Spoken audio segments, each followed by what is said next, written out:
नमस्ते। कार्यक्रम सीधा कुरा जनतासँग हेर्नको निमित्त टेलिभिजन सेट अगाडि बसिरहनुभएका र इन्टरनेटको माध्यमबाट विश्वभर हामीलाई हेरेर बसिरहनुभएका सम्पूर्ण आदरणीय दर्शक महानुभावहरूलाई म रवि लामिछाने हार्दिक स्वागत तथा अभिवादन टक्राउँछु। केही दिन अघि अर्थमन्त्रीले बताए अनुसार सरकारी ढुकुटी रित्तिन लाग्यो, त्यसैले कर नउठाए सम्भव छैन। अवश्य पनि कर नउठाए राज्य चल्न सक्दैन, कर नतिर्ने अभिव्यक्ति दिनु उचित होइन र जतिसुकै विकसित देशका मानिस भए पनि सरकारलाई कर तिर्न नाच्दै नाच्दै जाने कोही पनि हुँदैनन्। राज्यले कुनै सुविधा नदिँदा पनि कमाउनेले चाहिँ तिर्नै पर्छ।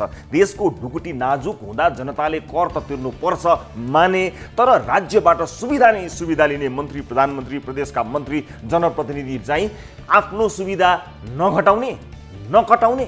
देश गरिब भयो भने त्यसको शोध भर्ना गरिब जनताको पसिनाले मात्रै गरिदिनु पर्ने? गरिबीले सुकेका जनतालाई थप निचोर्ने कि ढाडिएर बढेमानका भएका नेताहरूलाई, भिभिआइपीलाई पनि कन्ट्रिब्युट गर्न लगाउने? यो देशको राष्ट्रपतिको आफ्नै घर छ, छोरी ज्वाइँ टन्न कमाउने छन्, केही सुविधा कटाउँ, गाडीहरू घटाउँ, आफ्नै पैसाले गाडी चढ्न सक्ने हैसियत उहाँको छ। प्रधानमन्त्रीको भक्तपुरमा दुईवटा घर छ, झापामा अर्को घर छ, सुविधा कटाउँ, गाडी घटाउँ। उपप्रधानमन्त्री ईश्वर पोखरेलको ठुलो घर छ, आफ्नै गाडी चढ्ने हैसियत छ, उहाँका पनि सुविधाहरू घटाउँ, गाडी कटाउँ। जनताले मात्रै किन सारा भाग बेहोर्ने? 22 जनाको क्याबिनेट छ, हाल 20 जना मन्त्री छन्, कोही गरिब छैन। प्रत्येक मन्त्रालयमा नचाहिने गाडीहरू छन्, त्यसमा इन्धनको मर्मतको खर्च छ।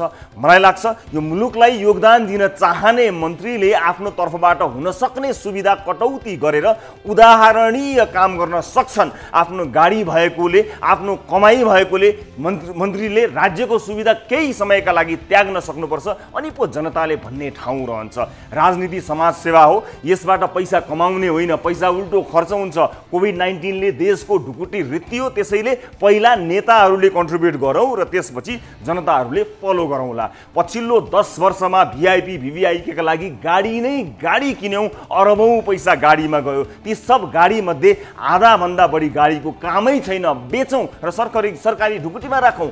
राजनीतिक परिवर्तन बाहेकको उपलब्धिलाई हेर्ने हो भने त नेपाली जनताले नेपालका राजनीतिक भिआइपीहरूलाई सुविधा भन्ने नाममा केही दिनै मिल्दैन। म ठुलो कुरा गर्दिनँ, सिम्पल थ्योरी बताउँछु। मान्नुहोस् तपाईँ एउटा कम्पनी चलाउनुहुन्छ, तपाईँले कम्पनीको विकास, उन्नति र समृद्धिका लागि विभिन्न पदमा मान्छेहरू, कर्मचारीहरू राख्नुभएको छ। ती मान्छेहरूलाई फरक फरक जिम्मेवारी दिनुभएको छ। तपाईँका ती कर्मचारीले सम्हालेका डिपार्टमेन्टहरू भद्रगोल भए, कम्पनीको प्रगति होइन दुर्गति भयो, उत्पादन खत्तम, खर्च भएको छ, आम्दानी छैन, कन्ज्युमरहरूको कम्प्लेनमाथि कम्प्लेन छ। के तपाईँ त्यस्ता कर्मचारीहरूको अझै तलब बढाउनुहुन्छ, सुविधा बढाउनुहुन्छ? वा यार यो वर्ष त क्या खतरा घाटा लगायो यार, लौ तिमीलाई 1 करोडको गाडी भन्नुहुन्छ? कम्पनी डुब्न लाग्यो, यो सब तिमीले गर्दा हो, लौ तिमीलाई भत्ता, जाऊ विदेश घुमेर आऊ भनेर भन्नुहुन्छ? एउटा 1-2 करोडको कम्पनीले पनि रिजल्ट नदिने कर्मचारीलाई वार्निङ दिन्छ र प्रगति नभए निकाल्छ। यहाँ त वर्षौँ रिजल्ट नदिने, जवाफ पनि नदिने, जनताको गुनासो पनि नसुन्नेहरूलाई यो राज्यले करोड करोडको गाडी, कैयौँ सहयोगी, उच्च सम्मान, कडा सुरक्षा दिएर राखेको छ। कहाँ 1-2 करोडको कम्पनी, कहाँ अमूल्य देश। एउटा सानो कम्पनी घाटामा जाँदा मालिक बौलाउँछ, तर सिङ्गो देश वर्षौँदेखि घाटामा छ, तर कर्मचारी रूपी मन्त्रीहरूको गाडी करोड भन्दा तलको छैन। कारण कम्पनीमा व्यक्ति मालिक हुन्छ, देशको मालिक को? देशको मालिक जनता हुन्छन्। जब मालिक जनतालाई आफ्नो सम्पत्तिको मतलब छैन भने 5 वर्षका लागि चुनाव जितेर आएका जागिरे नेताहरूलाई माया हुन्छ र? घरको भित्तामा 1 इन्च प्लास्टर उप्कियो भने 3 रात सुत्दैनौँ, तर हिजो पिच गरेको सडकमा आज घरै जत्रो भ्वाङ पर्दा लङ जम्पमा भाग लिन प्र्याक्टिस गरे जस्तो नागेरै जान्छौँ। आफ्नो जनप्रतिनिधिलाई कथालोमा समातेर यो खाल्डो कसरी पर्यो भनेर खाल्डोमै हालेर प्रश्न गर्ने समय तपाईँ हामीसँग छैन भने 5 वर्षका लागि जागिर खान आएका जागिरेले तपाईँ हामी मालिक भएको कम्पनी, यो देशको माया गर्दैन, दोहन गर्छ। केही छन् जसले राम्रो काम पनि गरेका छन्, तिनको तलब बढाउँ, सुविधा बढाउँ, सम्मानित गरौँ। यो देश रूपी कम्पनीका मालिक जनता, कम्पनीका कार्यकारी प्रधानमन्त्री रूपी कार्यकारी, सिइओ, अलि बोल्ड भइदिए पनि कर्मचारी तर्सन्थे, राम्रो काम गर्थे, रिजल्ट निस्किन्थ्यो। प्रधानमन्त्रीले काम नगर्ने मन्त्री रूपी कर्मचारीलाई निकाल्न पनि नसक्ने अवस्था छ। एउटा काम नगर्ने मन्त्रीलाई निकालौँ, रुँदै माधव नेपाल कहाँ जान्छ, अर्को मन्त्रीलाई हप्काउँ, रुँदै प्रचण्ड कहाँ जान्छ, अर्को मन्त्रीलाई कराउँ, रुँदै झलनाथ कहाँ जान्छ। तिनैको ब्यालेन्स मिलाउँदा मिलाउँदा मिलाउँदा मिलाउँदा आपत पर्छ प्रधानमन्त्रीलाई, सिइओलाई। कस्तो आपत? यी यस्ता कारणले देशरूपी कम्पनी भद्रगोल छ, टाट पल्टिने अवस्थामा छ। कसैले भ्रष्टाचार गरेको कम्प्लेन गरौँ, प्रधानमन्त्री रोस्ट्रमबाटै सफाइ दिनुहुन्छ। कम्पनीको सिइओले त कम्पनी डुबिरहेका बेला सूचना दिने, गुनासो गर्नेलाई थ्याङ्क यू भन्नुपर्छ, छानबिन गर्छु पो भन्नुपर्छ। सिधै क्लिन चिट, फलानोले भ्रष्टाचार गरेकै छैन, फलानो जस्तो लायक अर्को छँदै छैन। उल्टो कम्प्लेन गर्ने मान्छेलाई हप्की र दप्की, उल्ली र बिल्ली। तर्कले तथ्यलाई मोड्ने कार्यकारी भएपछि विज्ञको बोली बन्द। आधा नेपाली हिमाली हावाबाट खाएर बसेका छन्। स्वच्छ हावाले नेपालीको प्रतिरोधी क्षमता बढी छ रे। हावाको भरमा यस्ता हावा कुरा कार्यकारीलाई सुहाउँछ। हावाको कुरा गर्दा संसदको रोस्ट्रममा उभिएर बोल्दा त्यति मात्र बोल्दा हुन्छ जति बोल्दा त्यो हावाले आफैलाई उडाउँदैन। 2016 को एक अध्ययनका अनुसार काठमाडौँको हावा वायु प्रदूषणको हिसाबले संसारको तेस्रो धेरै प्रदूषितमा पर्दो रहेछ। अनि हामी नेपालीमा जति रोग प्रतिरोधी क्षमता संसारमा कसैको छैन भन्ने कुरा पनि सत्य होइन।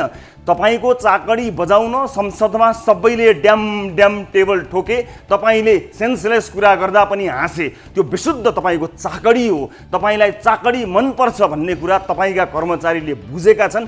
त्यसैले कुतर्कमा पनि थप्पडी बजाउँछन्, ताली पड्काउँछन् र जागिर जोगाउँछन्। कोरोना प्रतिरोधी क्षमता संसारमा कसैसँग पनि छैन, कुनै खोप बनिसकेको पनि छैन, बनिरहेकाले पनि काम गर्छन् गर्दैनन् स्योर छैन। अदुवा, बेसार, लसुन भनेका भान्साका मसला हुन्। किचन कन्डिमेन्ट्स कोरोनाको औषधि होइनन्। मैले भनेको भर्खरै भनेको भन्नुहुन्छ भने यो देशमा अब साइन्सको पढाइ बन्द गरौँ। कोभिड नियन्त्रणमा कतिजना मन्त्रीको समिति छ? उपचार नपाएर एम्बुलेन्स नआएर यो बीचमा कतिजना मान्छे मरे। आफ्नो नालायकीले गर्दा अनाहकमा जनता मर्दा कुन मन्त्रीले के गुमाउनु पर्छ? नथिङ। गुमाए उसैले जो मर्यो। कठै मान्छेहरू उपचार नपाएर ज्यान गुमाइरहेका छन्। आज मलाई भात नपस्कियो है बुढी भन्न सक्ने मन भएको मन्त्री सायद छैन यो देशमा। संक्रमित गन्छन्, सब गन्छन्। विवरण दिन 4 बजेतिर कर्मचारी खटाउँछन्। क्रिकेटको स्कोर सुनाए जस्तो प्रधानमन्त्रीज्यू, मन्त्रीज्यू कसरी रुच्छ खाना हो नकुरा गरौँ। कहाँबाट सुरु गरेको कुरा कहाँ पुगेछ? जे होस्, केन्द्र, प्रदेश र स्थानीय सरकारका सारा अनावश्यक खर्च घटाउँ, सांसद सङ्ख्या घटाउँ, गाडी बाइकहरू लिलाम गरेर बेचौँ र भिआइपी भिभिआइपीले देशको अर्थतन्त्रमा योगदान दिन सुरु गरौँ। हामी जनता नाच्दै नाच्दै तोकेभन्दा बढी ट्याक्स तिर्न जान तयार छौँ। सुरु चाहिँ भिभिआइपीहरूबाट गरौँ। आउनुहोस् सुरु गरौँ जनताको चासो, गुनासो र प्रश्न सहितको विशेष कार्यक्रम सिधा कुरा जनतासँग।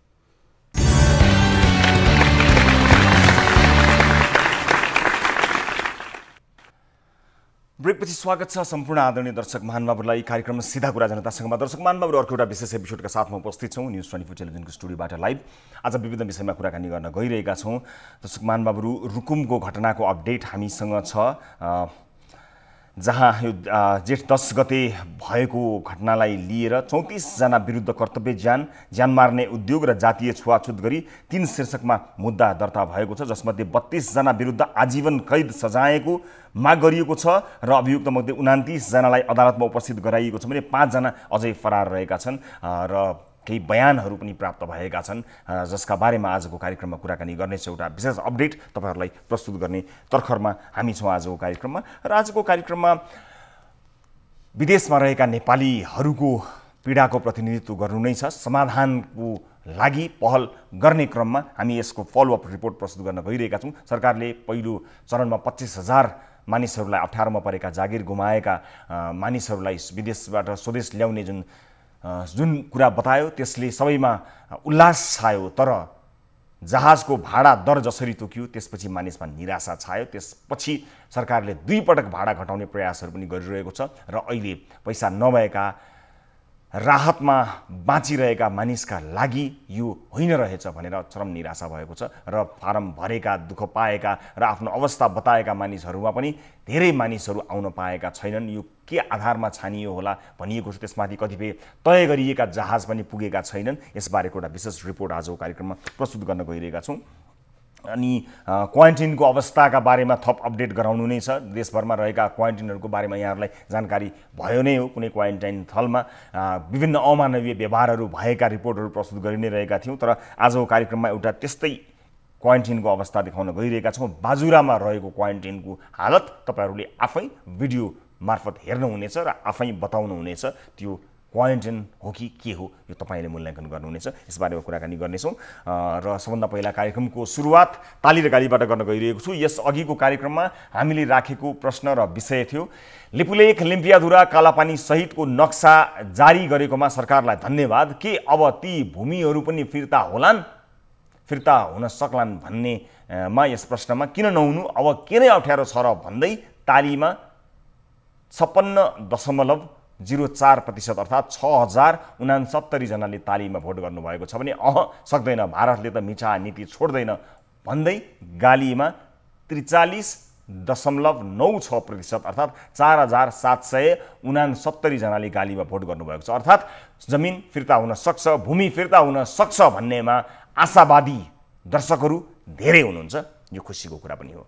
र ताली र गालीका लागि आजको प्रश्न, आजको विषय यस प्रकार रहेको छ। विदेश स्थित नेपाली दूतावासहरूले नेपालीहरूलाई गरिरहेको सहयोग चित्तबुझ्दो छ? स्रोतले भ्याएसम्म गरेका छन् ठिकै छ भन्नेले तालीमा र चित्तबुझ्दो छैन भन्नेले गालीमा भोट गर्नुहोला। भोटिङ गर्नका लागि हाम्रो पात्रोको मोबाइल एप्लिकेसन खोल्नुहोला। होम पेजमा रहेको ताली गाली शीर्षकमा गई आफ्नो अमूल्य मत जाहेर गर्नुहोला र भोटिङ सुरु हुन्छ। अब कार्यक्रमका नियमित प्रस्तुतितर्फ लाग्न गइरहेको छु। नेपालमा कोरोना संक्रमितको संख्या 6591 पुगेको छ। स्वास्थ्य मन्त्रालयका अनुसार नेपालमा अहिलेसम्म 1,43,738 नमुनाको PCR परीक्षण गर्दा 6591 जनामा कोरोना भाइरस पोजिटिभ देखिएको छ, जसमध्ये 19 जनाले ज्यान गुमाएका छन्। साथै संक्रमणमा भएका 1158 जना कोरोना मुक्त भएर घर समेत फर्किएका छन्। अनि 1,33,000 जना क्वारेन्टिनमा रहँदा 5,531 जना आइसोलेसनमा रहेका छन्। गैर आवासीय नेपाली सङ्घ नारायणका अनुसार नेपाल बाहिर विश्वका विभिन्न देशमा रहेका 17,792 जना नेपाली कोरोना संक्रमित भएका छन् भने निको हुनेको सङ्ख्या पनि उच्च रहेको छ। तर विदेशमा रहेका 127 जना नेपालीले भने कोरोना संक्रमणका कारण ज्यान गुमाएका छन्। विश्वभर कोरोना संक्रमितको संख्या 81,47,000 नागेको छ। संक्रमणबाट ज्यान जानेको संख्या 4,39,817 रहेको छ। साथै कोरोना मुक्त हुनेको संख्या 42,55,700 पुगेको छ। यो अपडेटपछि आजका नियमित प्रस्तुति।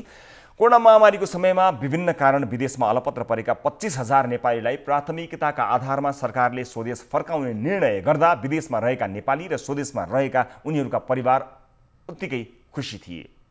कोही जागिर गुमाएर, कोही बिरामी भएर, कोही कोरोना संक्रमण नै भएर त कोही गाँसमास टुटेर अलपत्र परेका उनीहरूले स्वदेश फर्काउन माग गरेको 2 महिनामा बल्ल बल्ल सरकारले सुने जस्तो गरेको त थियो। स्वदेश फर्किने समय तालिका सहित जारी भएको टिकट भाडा दरले भने उनीहरूलाई निराश बनायो। सामान्य अवस्थामा भन्दा झन्डै 4 गुणा बढी भाडा तोकिएको विषयमा चर्को आलोचना भएपछि सरकारले 2 पटकसम्म त घटाएको पनि छ, तर पर्याप्त छैन।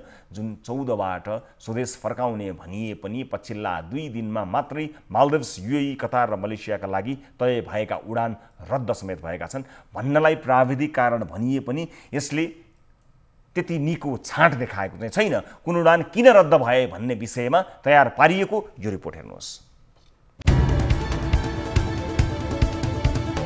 विदेशी भूमिमा घाँस बाँच्न कपास नै खोसिएर अल्पत्र परेका नेपाल सरकारले ढिलै भए पनि उद्धार गर्ने निर्णय गर्दा खुसीले उफ्रिएका थिए। स्वदेश फिर्ता ल्याउने निर्णय पछिका सरकारका कदमले भने उनीहरूमा फेरि निराशा छाएको छ। सरकारले स्वदेश ल्याउने मिति सार्वजनिक गरेसँगै जारी गरेको भाडा दर नियमित उडानमा भन्दा 4 गुणासम्म बढी भएपछि सर्वत्र आलोचना भएको थियो। भाडा नेपाल सरकारले कति तोकेको छ भन्दाखेरि तपाईको चाहिँ 1800 देखि 1900 अलमोस्ट नेपाली चाहिँ 60 देखि 65 हजारको भाडा दर चाहिँ नेपाल सरकारले तोकेको छ। यसमा हाम्रो चाहिँ घोर आपत्ति छ। 60-65 हामी खान बस्न चाहिँ व्यवस्था म्यानेज गर्न धौधौ गाह्रो परिरहेको, सँगसँगै विभिन्न च्यारिटीबाट चाहिँ खाइरहेको मान्छेले 60-65 हजार पैसा चाहिँ हामीले कहाँदेखि लिएर चाहिँ हामी नेपाल जाने?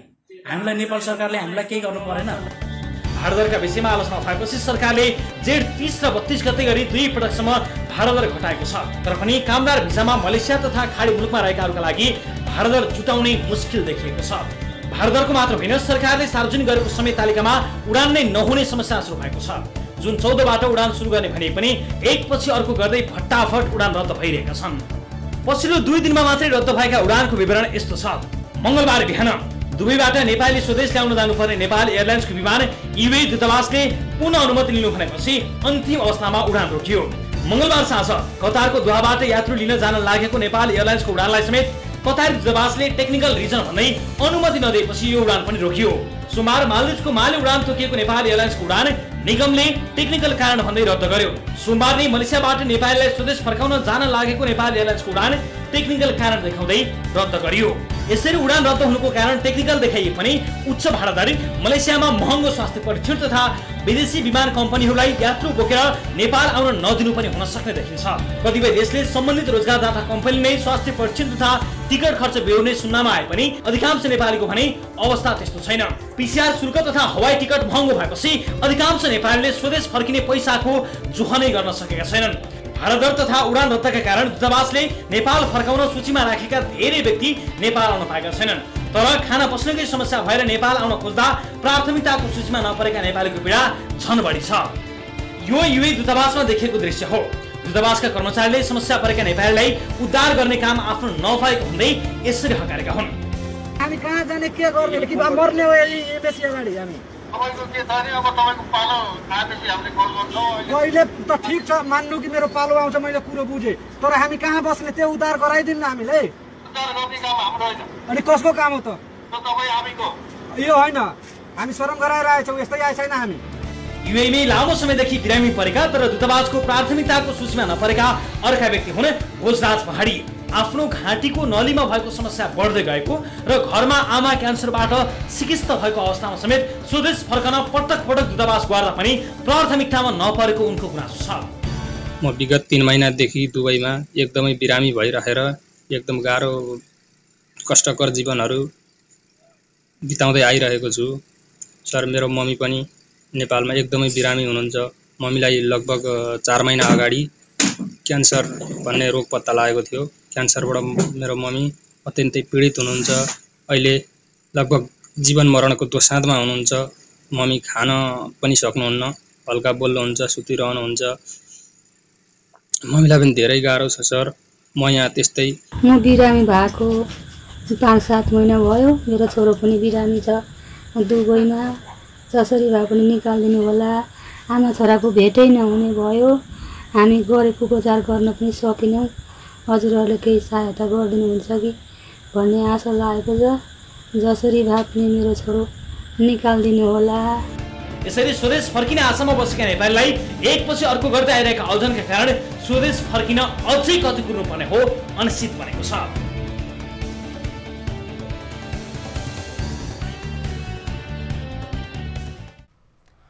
दर्शक महानुभावहरू, यस्ता धेरै पीडाहरू समेटिएका छन्। यहाँ एउटा प्रतिनिधि आमा छोराको विषय मात्र हामीले यहाँलाई देखायौँ। आमा बिरामी, छोरा उता बिरामी र उनका अनुसार घाँटीमा भएका घाउका कारणले केही निल्न सक्ने अवस्था पनि छैन। भएको पैसा सकिएको छ। दूतावासलाई जानकारी गराइएको छ, तर प्राथमिकतामा उनको त्यो आर्थिक अवस्था, उनको त्यो शारीरिक अवस्था र यता आमा बिरामी भएकी आमाको त्यो अवस्था कसरी प्राथमिकतामा परेनन्, उनी आश्चर्यमा परेका छन्। यस्ता धेरै नेपालीहरू आश्चर्यमा परेका छन्। त्यसमाथि चर्को भाडा दर 2 पटकसम्म घटाउन मिल्ने, विरोध आएपछि अलिकति घटाउन मिल्ने, कसले तय गर्ने होला त्यो भाडा? हामीले यस विषयमा कुराकानी गर्न धेरै व्यक्तिहरूसँग कुराकानी गर्ने कोसिस गरौँ, तर यसको जवाफ दिनका लागि कोही पनि तयार हुनुहुन्न। यति संवेदनशील विषय छ यो भाडाको विषय, अनि प्राथमिकतामा को पर्ने हुन् त्यसको विषय, अनि बारम्बार फ्लाइट क्यान्सल भएको यो विषय। यी विषयमा जवाफ दिनका लागि कोही पनि तयार हुनुहुन्न। खैर, हाम्रो प्रयास जारी छ। तपाईँको तर्फबाट प्रश्न गर्ने प्रयासलाई निरन्तरता दिने नै छौँ र दर्शकहरू, सर्वोच्च अदालतले रोजगारीका क्रममा विदेशमा अप्ठ्यारोमा परेका नेपालीलाई सरकारी कोषको रकमबाटै उद्धार गर्न आदेश समेत दिएको छ। न्यायाधीशहरू डाक्टर आनन्द मोहन भट्टराई र हरिप्रसाद फुयालको इजलासले श्रम स्वीकृति लिई वैदेशिक रोजगारीमा जाने नेपालीले वैदेशिक रोजगारी कल्याणकारी कोषमा रकम योगदान गरेको हुनाले उनीहरूलाई अप्ठ्यारो परेका बेला सोही कोषको रकम खर्च गरेर उद्धार गर्न आदेश दिएको छ। करारको अवधि नपुगी फर्किनुपर्ने गन्तव्य मुलुक वा रोजगारदाताबाट हवाई टिकट नपाउने, आफ्नो खर्चमा स्वदेश फर्कन नसक्ने र कूटनैतिक नियोग वा श्रम सहचारीबाट उद्धार गर्नुपर्ने भनी प्रमाणित भएका कामदारलाई स्वदेश फर्काउनु सरकारको दायित्व भएको सर्वोच्चको ठहर छ। उनीहरूलाई स्वदेश ल्याउँदा एक कार्यविधि बनाई उनीहरूको वैधानिक अपेक्षा र वैदेशिक रोजगार कल्याणकारी कोषको न्यायपूर्ण प्रयोगबीच सन्तुलन कायम हुने गरी तत्काल उद्धारको प्रक्रिया सुरु गर्न सर्वोच्चको आदेशमा भनिएको छ। र जानकारी गराएअनुसार दर्शकहरू, यस विषयमा कुराकानी गर्नको निमित्त हामीले कसैलाई पनि ल्याउन सकेनौँ। धेरै मानिसको टेलिफोन अफ छ, कोही बोल्न तयार हुनुहुन्न। तर जोस्, यो प्रश्न धेरैको प्रश्न छ, यो प्रश्न कायमै छ, जसको जवाफ हामी खोज्ने प्रयत्न पक्कै पनि गर्नेछौँ। यसबीचमा हामीसँग कुराकानी गर्न कोही दर्शक टेलिफोन भिडियो कलमा आउनुभएको छ, म उहाँलाई स्वागत गर्छु। नमस्ते, कहाँबाट को बोल्दै हुनुहुन्छ?